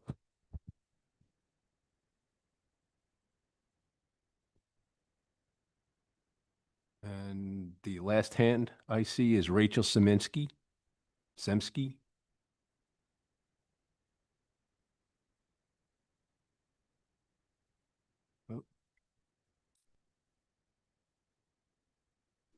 Hello, can you hear me? Yes, we can. Hi, this is Rachel Sisemski. I've been a Teaneck resident for the last 21 years. I'm calling in today to remind everybody that it is International Holocaust Remembrance Day, and I'm the grandchild of Holocaust survivors. My grandmother's entire family was butchered by the Nazis for being Jewish, not for committing crimes. For residents to be calling into this meeting and continue to compare ICE detaining people who are here in this country illegally to the atrocities of the Holocaust is deplorable. Stop exploiting the trauma of the Holocaust to make your political statements about ICE. My grandparents were tortured, their families murdered for being Jewish. They waited years in a DP camp to come to this country legally. ICE is not the Gestapo. The detention centers are not the gas chambers and concentration camps of World War II. Wake up and stop using the trauma of our beloved parents and grandparents to get the attention you so desperately need. Thank you.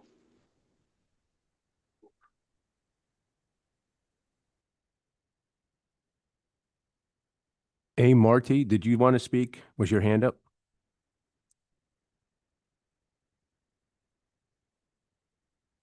I guess not. Okay, that's it, Mayor. All right, seeing no other hands, good and welfare is now over. Councilwoman Goldberg? Thanks, Mr. Mayor. So first, Mr. Levin, I just want to say I do not have any financial ties to any development project in Teaneck, including Crossroads. Mr. Yacht, Ms. Semsky, I want to thank you both for sharing deeply personal stories about your mother and grandmother and for reminding us the meaning of this day. The Holocaust was a unique and specific historical event, and it is deeply hurtful and offensive to compare the Holocaust to any other event. I would never make any such comparison, especially today.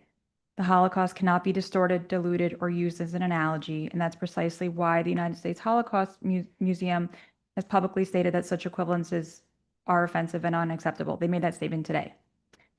I swore an oath to uphold the Constitution of the United States of America and the United States of New Jersey, and I will always uphold that oath, even when slander is directed at me for doing so. I began carrying a pocket Constitution in 2000, inspired by a teacher at Teaneck High School. Actually, I think her name was Miss Erding. And I've never stopped, and I will always protect all of my residents. I never want any of them to live in fear. Mr. Schwartz, Ms. Rogovin, with regard to Bell Avenue, the flooding impacting those residents is a health and safety issue, in my opinion, and should not be treated as a public benefit. The flood remediation is not optional, and the cost should not be a barrier protecting those residents' health and safety. As for the other public benefits, I fully support their inclusion directly in the redevelopment plan. They were not in the settlement agreement, and I had tried very hard to put them in there. In the redevelopment plan, they are enforceable by the planning board, whereas in the redevelopment agreement, it's after the zoning approval takes place. Teaneck holds all of the cards, something they appear not to understand or appreciate, and I hope we don't give them away. Thank you. Good? I just wanted. Mayor? Oh, sorry. Yeah, I wanted to. Oh, I'm sorry. I missed. No, sorry. Apologize. No, thank you, Mayor. So ICE was in Teaneck again recently, this time by Teaneck Road. And yes, this is the same ICE agency that killed 2 American citizens within the span of 2 weeks in cold blood. And there are a lot of residents in Teaneck who are outraged, who are scared, and who are concerned with what ICE is doing in Teaneck and with what ICE is doing across our country, especially when American citizens are dying at the hands of ICE agents. Now, I'm just a local official and have no authority over any federal agencies, but I am an elected official who was elected by the people of this community to always do the right thing, and I agree with their concerns. Now, this is just my personal opinion, but I feel that ICE should be defunded. And I also feel that ICE should be disbanded and abolished because they are killing people on the streets of America and terrorizing our communities and jeopardizing our public safety. Also, I support the New Jersey Immigrant Trust Directive, and I'm happy to hear that our friends in local law enforcement are adhering to that directive whenever ICE comes to Teaneck. Now, for those who do not know, The New Jersey Immigrant Trust Directive was implemented in 2018 in New Jersey and restricts state, county, and local law enforcement from assisting federal immigration authorities like ICE in civil enforcement actions. It prevents police from stopping, questioning, or detaining individuals based solely on immigration status and enables residents to report crimes without fear of deportation. In addition, I'm a member of an organization called the Latino Action Network. I'm a member of their steering committee, which is their leadership committee, and we do work every single day to help protect immigrant communities across New Jersey, including right here in Teaneck, which also has a very strong immigrant community. And sometimes people forget this, but we have more than 80 different ethnicities living right here in Teaneck because we truly are the melting pot of Bergen County.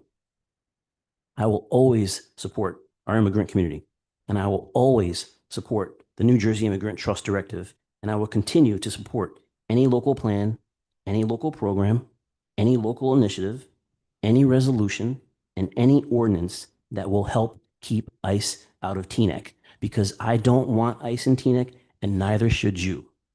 So if legislation is introduced by this council concerning any of this, I want residents and my colleagues on this council to know that I will support it, and I will even help draft it so that it is done the right way for the public safety of our community and our residents. And Mr. Mayor, I thank you for the time. Thank you very much. Councilman T.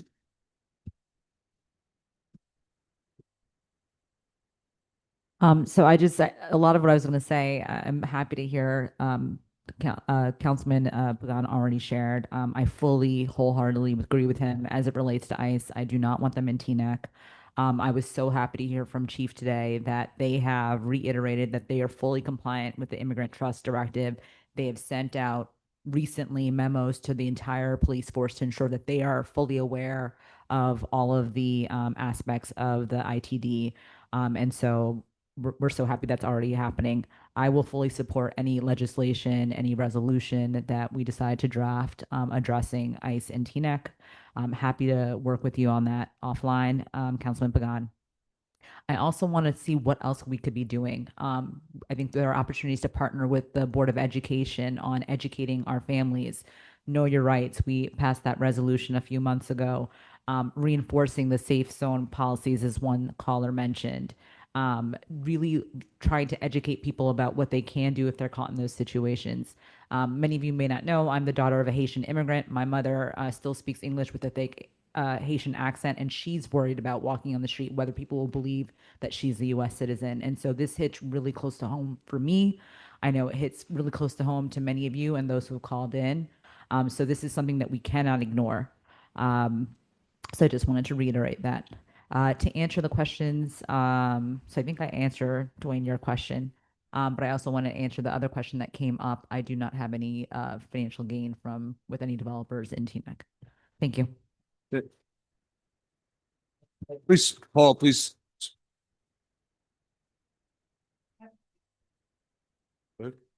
Okay, so I want to just start by saying that I strongly condemn the activity that happened this Sunday. I received many text messages asking what was happening, why was ICE here.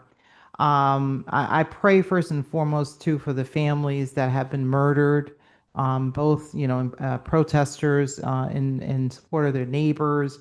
Not only them, but people that have been murdered that we don't know their name and we don't know their circumstance, nor do we know that they maybe have been murdered in detention centers. This unfortunately is reminiscent of slave patrols. Yeah, those of us that know the history of our nation, we know that there was a period of time where police were rogue. They just did not represent what the intent of their representation today. It is reminiscent of apartheid South Africa. It is reminiscent of a racist civil rights period of time in our nation. I understand the fear that families feel, and what's really upsetting to me is children that are being kept home from school because people are afraid to allow their kids to go to school. I think that's shameful. I think it's truly shameful that we're in this position. I agree that we must do something.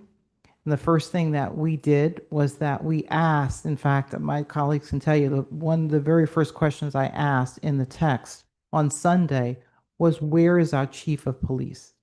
What is his position? And he came in and spoke to us today, and we were very thankful for that. And he was very explicit in saying that they have given orders to every officer that they are to uphold what our Attorney General's directive is, which is the Immigrant Trust Directive. And I think the operative word is trust, that we have to have a certain amount of trust that our police chief is instructing and is leading the men and women that serve us in this community. So just know that we are watching this. Whatever it takes, we're going to be there. And I asked him one other question today, and I said, is it a crime for residents to film other residents being arrested and detained? Is it and of course he said, no, it's not a crime. Is it a crime to blow a whistle? No, it's not. So you think about people have lost their lives in this nation for filming and for blowing whistles. So I just want you to know that, I think we all feel the pain and the concern and the fear that's in our community, and whatever we can do to turn that around, we're going to do that. And lastly, I just want to say, regarding Crossroads, I do agree that we need a community forum. I do agree that this is a unique development, and this is the type of development that may warrant having impact studies before we can delve into redevelopment plans.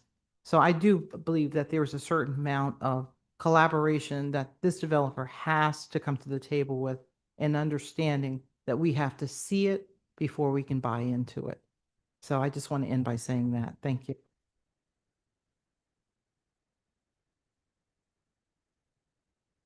Regarding Ordinance 1, the fire department ordinance that was tabled, a lot was going on social media about it, and I think people had the wrong idea. So I just, it's been rewritten. I hope it will be introduced at the next meeting. I want everyone to understand so that it's not chatter. Nobody was going to charge residents for calling the fire department when they have had a fire. We have a paid fire department, and they're here to serve us, and they serve us all the time wonderfully. And they were very concerned that people had this idea because that's not what they do. We found out that there are many townships now where auto insurance covers the cost of the fire department at an auto accident. So there could be hazardous material costs. They could be out on Route, Teaneck has 3 highways. We have Route 4, 95, 80. We have tens of thousands of people who drive through town every single day.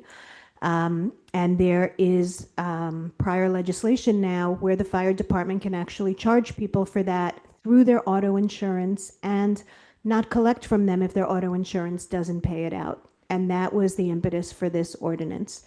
Any funding would go directly to the fire department. So it would go towards equipment, staffing, whatever materials they need.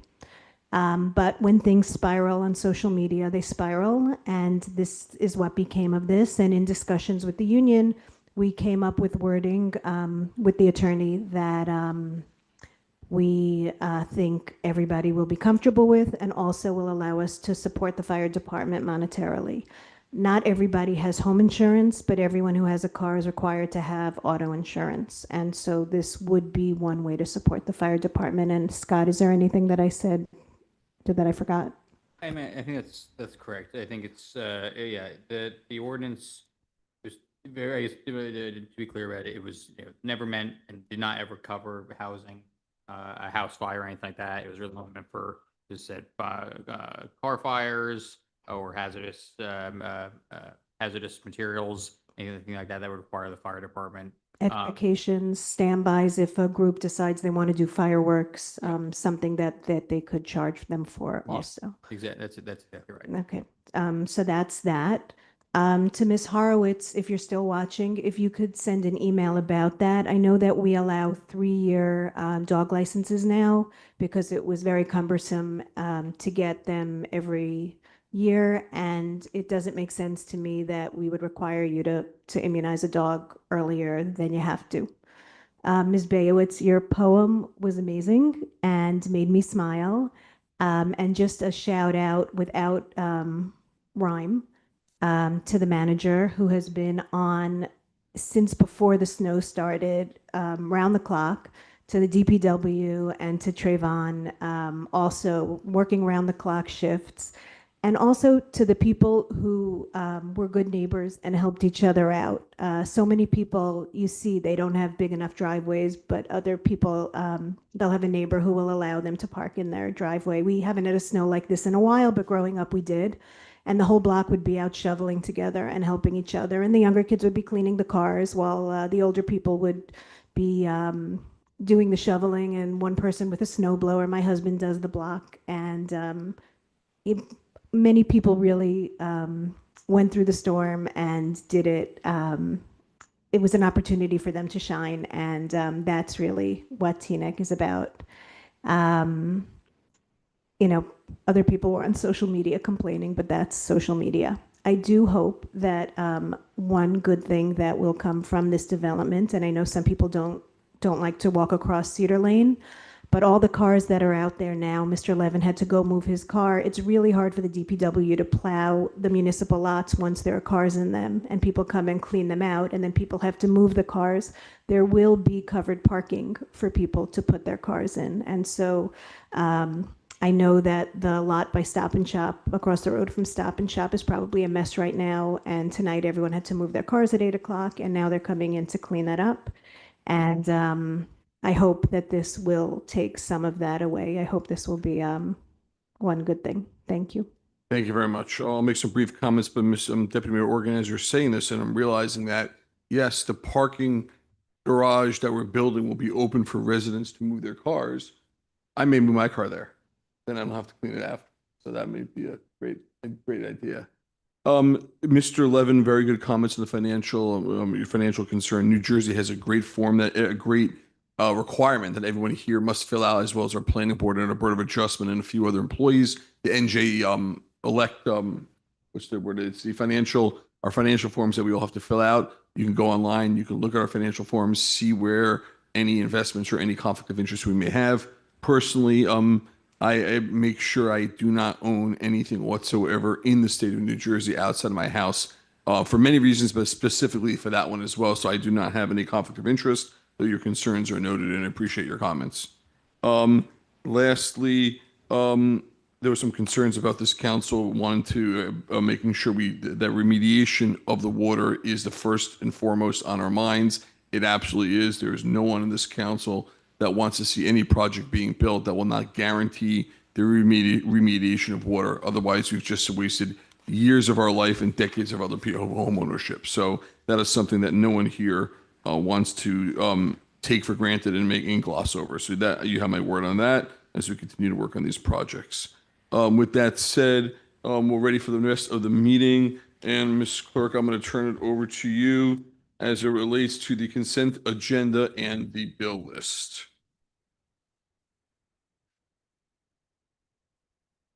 So we have 2 sets of raffles, 2 sets of minutes, resolutions 51-2026 to 71-2026, and a bill list in the amount of $11,085,328.36. Thank you very much. Does anybody like to pull any resolutions? Yeah, I would like to pull 53, 55, 50, Slow. sorry, Slow. 53, 55, 55, 56, 6, and 64. and 64. Is anybody else that wants to pull anything?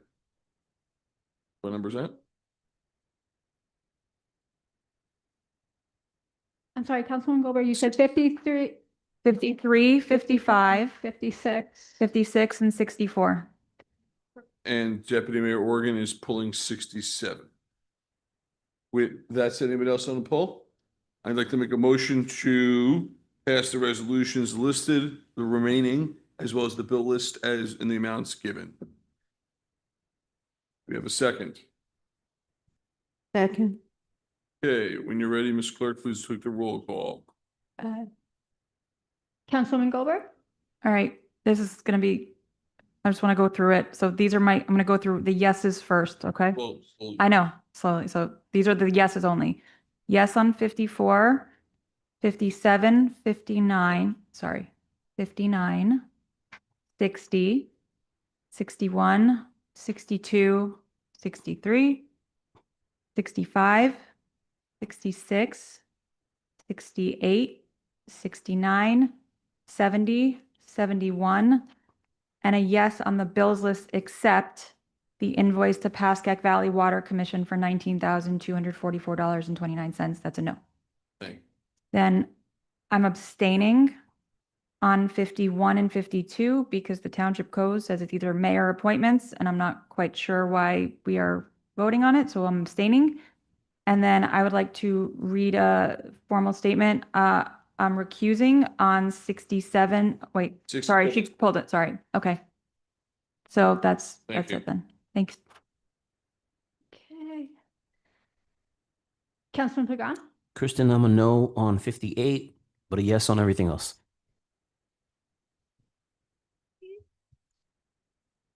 Councilwoman Jade, Yes. Deputy Mayor Belcher, Yes. Deputy Mayor Organ, Yes. Mayor Schwartz. Yes on all. And with that, we'll go to our polls. The first one, I believe, being 53. I didn't have my mic on. I apologize. So this one, I had sent an email to the attorney, and the contract and the resolution don't match. And he had said that the amount in the contract is right, and that we needed to change it. It's a $3,000 difference. Scott, can you just confirm, and then I'll make the motion to amend the change? That's correct. That was the typo. All right, so I'm making a motion. So it goes, Second, Schwartz on 53. do we have to read the amount for Kristen? Do we have the amount? Yes. Okay, so it's the amount in the contract. So that's, Roll call, please. Councilwoman Goldberg, yes. Councilman Pagan, Yes. Councilwoman Jade, Yes. Deputy Mayor Belcher, Yes. Deputy Mayor Organ, Yes. Mayor Schwartz. Yes. 55, Councilman Goldberg. Scott, can you just clarify, there's an invoice on here for most. So ratify payments, the payments have already been made. But I'm not quite sure how specifically, given the language of the referendum for most, that is allowed. We technically have the percentages. You can't be more than 50% development, and we have to have an allocation of that, which is why it usually goes on the bills list. Can you clarify why this was allowed, or if it's allowed? Are you? The exact language from the referendum says, by affirmative vote of at least 5 members of council after conducting at least one public hearing, if we're spending more than 50% on development. But we didn't have the allocation, so this was already paid for. So I'm just trying to understand if this, if this was allowed under the referendum. So the vote that takes five people, the township considers that vote to be when we do the vote on the budget. And so that's the vote, that's the vote that satisfies that. The bills list is just a internal controls process. So ESEC can pay out the actual money, but the actual payments were approved. The budget? Yeah, when we do the budget, that's when we the amount that's allocated then. That doesn't make any sense. If it's more than 50% development based on the referendum, we have to have a vote of 5. There used to be public hearings on it. We were told that the public hearings are now the bills list, so it's good and welfare technically. There's no budget per se for most ever. No, I mean the township budget when it was approved. I can pull up my notes here. Yeah, during the public hearing on the current year's budget, which contains the most budget, and that's the hearing that for which the 5 votes are obtained. That doesn't make any sense to me. I'm going to move this, but I'm going to be a no. Second, Schwartz, roll call on 55.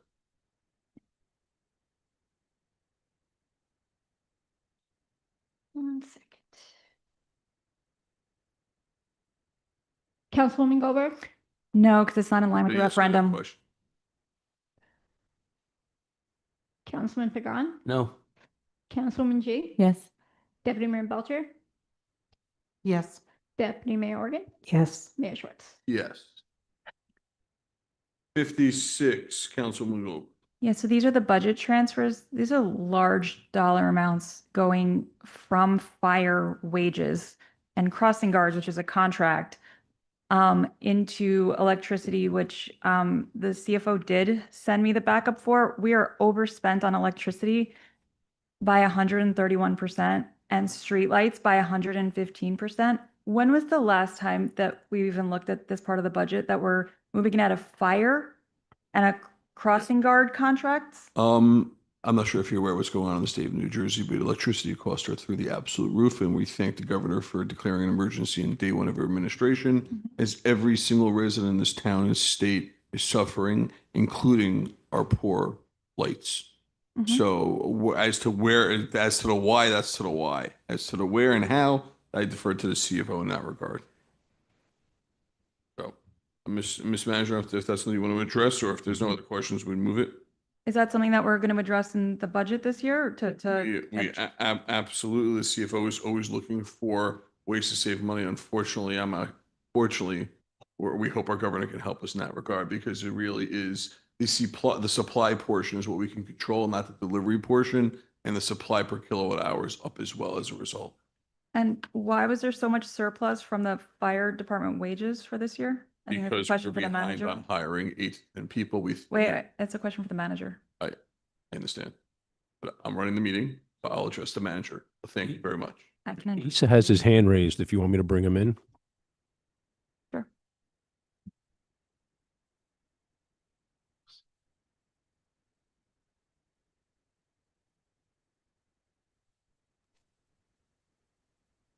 Is that true? Good evening. I'm on. Can you hear me? Yes. So to answer Councilwoman Goldberg's questions, I'll go in order. In checking the system back to 2020, actually even going back to 2017, we've actually never overexpended on electricity. This is actually the first year is overspent, but as the mayor said, rates are up. I'm sure anyone who can attest to this, who rents or owns, who has a PSE&G bill they're responsible for, has seen roughly a 20% increase. You know, something I like to tell people is all politics are local, like Tip O'Neill reminded us. When you have these AI centers and fields and bots, that's driving everyone's electricity up. You have more electric cars on the street. So that's one, if not several reasons, in my opinion, similar as the mayor said, with the new governor's, first order of business. Regarding fire salary and wages, I believe I sent this explanation earlier tonight to Councilwoman Goldberg. Budgeting is an art form. It's not exact science. We had several retirements in the fire department that left salary breakage this year, and we were able to move that out. With regard to crossing guards, although it's a contract, it is a split contract because the school year runs from September to June. So I actually have to guesstimate with the purchasing agent every year in March when we put together the budget, what the bid is going to be for the new school year. So it's actually a blended rate. And I was very surprised and happy, as usual, when I have breakage that actually had some excess in there. So those were the reasons for those increases. The same thing with natural gas, the same thing with streetlights. It's either going to be a usage factor or the cost to deliver the service. Thank you. Ms. Goldberg, would you like to entertain a motion? I'll move it, but I'm going to be voting. Your second, Schwartz, roll call. Councilwoman Goldberg, No, due to process. Councilman Pagan, No. Councilwoman G, Yes. Deputy Mayor Belcher, Yes. Deputy Mayor Organ, Yes. Mayor Schwartz. Yes. Brings us to 64, Councilwoman Goldberg. So my question for the attorneys, I'm just going to ask, I independently asked for financial documentation because the November letter from the attorney from the applicant specifically states that their request for the extension was, quote, due to constraints and fluctuations in financing and construction markets, and it will be impossible to comply with timing requirements under the project schedule, and it relies on Article 10 of the redevelopment agreement, Section 10.3, citing building material and labor issues, which means construction plans. So based on that, I asked for specific financial documents to be able to evaluate this request. And I was told then that there was a reasonable request and that the applicant's attorney had said yes. So I would like to know why I was not given those documents before this vote and when I will be receiving those documents. Mr. Attorney, do you want to make a comment on that, being that it is legal, or do you rather not?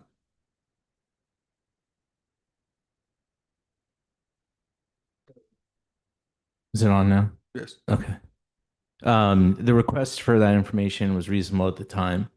The developer reported to the zoning subcommittee that their circumstances had changed and there may be a redesign of the project, and that may require additional approvals. So your request is still pending. I expect they will respond, and there are more questions that we have about this project at this time than when they submitted that letter, excuse me, last year. Okay, so I'm just going to say one thing. Deputy Mayor Belcher and I spent months working on that pilot agreement in 2023. We were clear with the public that despite pressure not to do so, that the developer could build this project as the project that was presented. And I won't speak for anyone else, but I will say that I was wrong and I am sorry to the public. I will move the resolution unless somebody has another question, but I'm going to be a no.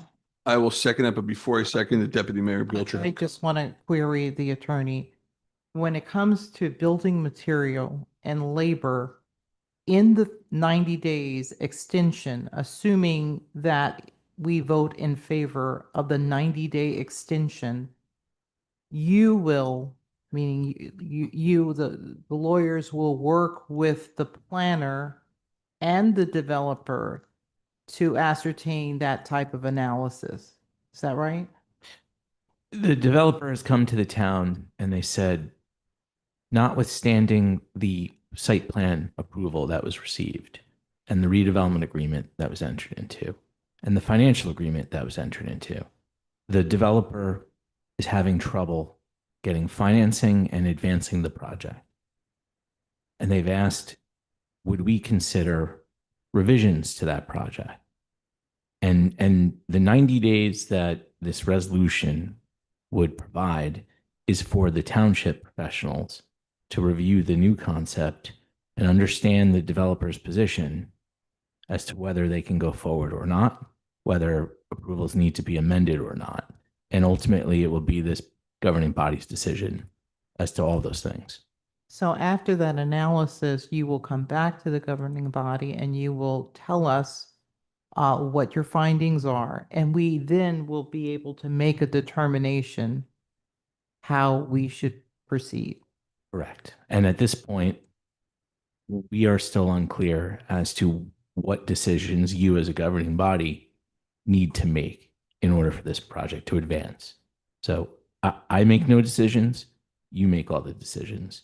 I'll give you advice, recommendations, and all the decisions are left to you. So just to be clear, this 90-day extension is just for the purpose of an analysis of the financial capability of this developer moving forward. And what land use approvals are required if the developer wants to move forward with a different version of the project. Mr. Mayor, if I can, I told my colleagues this, and I told the developer this, and I just want it to be on record. This is a tough vote for me because I do like this developer. I told you this earlier. But I have an issue philosophically with approving extensions for pilots. This would already be the second extension for this pilot. There's going to be a request for a third extension, and this project is not fully capitalized. And this project was approved 2 years ago. So I'm going to be on no on this just because philosophically I do not like extending deadlines to pilots if they haven't put any shovels in the ground and started building by the deadline we gave them. Thank you. Thank you, Mr. Pagan, Councilman Pagan. Just as I had mentioned to you earlier, I'm going to be a yes on this because the yes is free. The no shuts down this project. We get stuck with the vacant land. The owner gets stuck with the vacant land. The town gets stuck with a lot that's not developed. A yes, free. He could build it. He can't build it. If he doesn't build it with our yes, it I gets hear stuck you. as well. I appreciate what you're saying. Lastly, and as is mentioned, this land, because of the zoning that may expire, this lot is now taxed higher as a result of the prior approvals. Should these approvals no longer be attached to the property, the tax basis for the land will drop and the township will lose ratables. Was there anyone else before we had, there's a second pending? I'm sorry. Sorry, one quick Last- comment. So I will likely be a yes because I'm interested in what revisions this developer is going to propose, and maybe we can ask for more benefits for the community. It's an opportunity for us to find additional things for us. But I do want to caution. I know, Mr. Mayor, you're a big proponent of build, build, build. I caution. We look at some of our next door neighbors who have had a lot of development recently, and yet they're in the news with the Board of Education that's significantly behind in their budget. And so I just worry as we think through these negotiations and partnerships with developers going forward that we really be thoughtful about the impact on the community. Absolutely. Thank you very much. With that said, I believe there was a motion on the floor. I'll second that and roll call, please. Councilwoman Goldberg, No. Councilman Pagan, No. Councilwoman G, Yes. Deputy Mayor Belcher, Yes. Deputy Mayor Organ, Yes. Mayor Schwartz. Yes. With that, sorry, one more poll, count 67, Deputy Mayor Ward. Mr. Mayor, I'm recused. I'm going to step out. Scott, can we just get the new language for that before we vote? Yes. Hold on one second.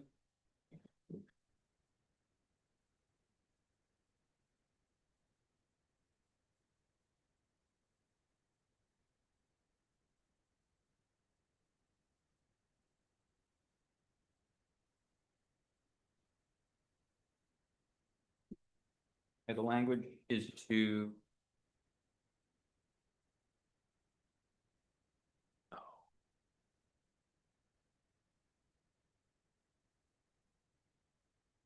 so at the end of the, and now therefore be it resolved, there'd be $100 to 4 members of the Teaneck Swim Club who are members at the time of the Teaneck Swim Club, the time the Teaneck Swim Club closed operations to incentivize their continued memberships until their bonds are paid off.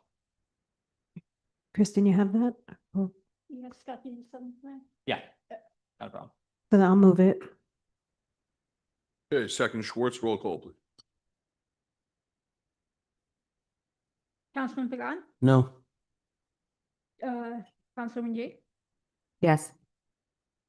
Deputy Mayor Belcher, Yes. Deputy Mayor Organ, Yes. Mayor Schwartz. Indeed. Yes.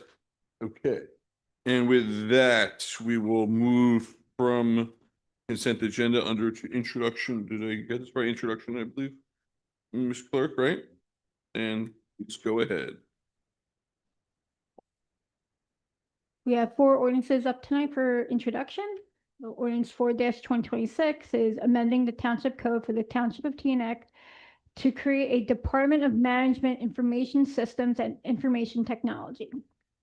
Ordinance 5-2026 is amending and supplementing Chapter 33 of the Land Use Ordinance of the Township of Teaneck to address requirements of the Fair Housing Act regarding compliance with the town's affordable housing obligations by establishing an affordable housing overlay zone designated as the inclusionary housing overlay district and modifying the zoning map.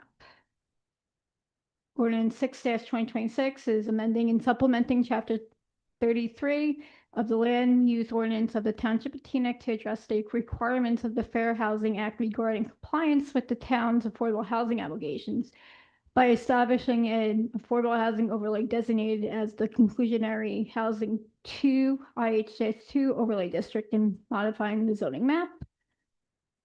And then Ordinance 7-2026 is amending and supplementing Chapter 33 of the Land Use Ordinance of the Township of Teaneck.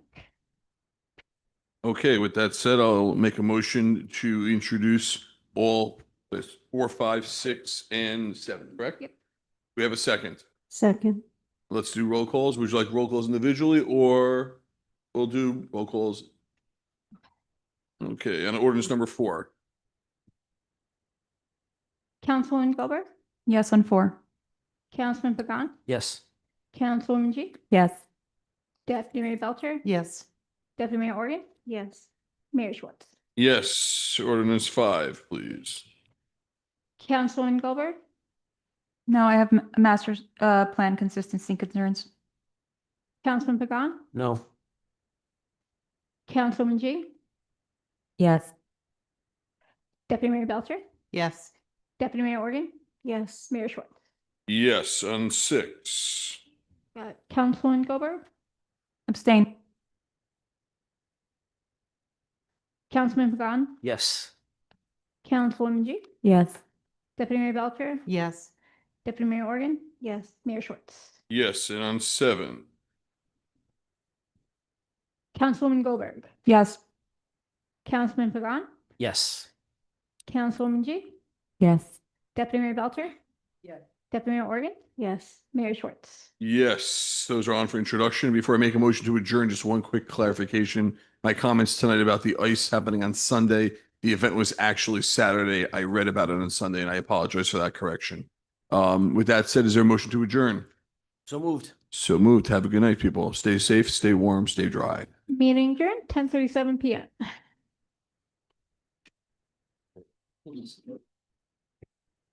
It's almost 8:30. I know.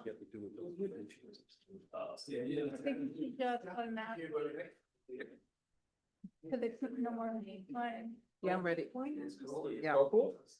Yeah. I didn't get up. No, my car wouldn't start. I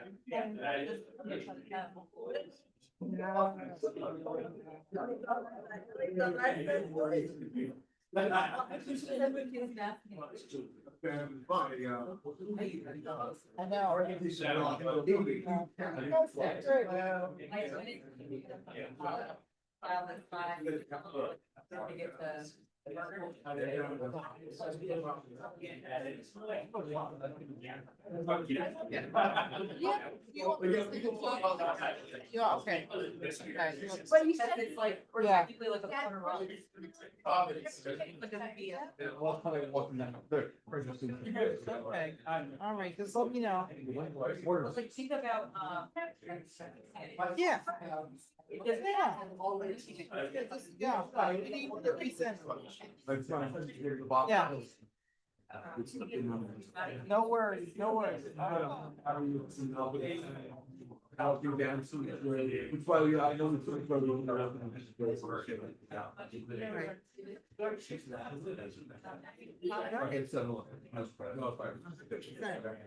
well, I know you did, because I know we went back and forth on that a little bit, yeah. So, send it to them and then you can see it, so. What side of the street? Oh, okay, perfect, okay, thank you. I know, right? I'll tell you, Doug's probably sitting home laughing at all of this. Oh, really? Okay, that's good. Wait.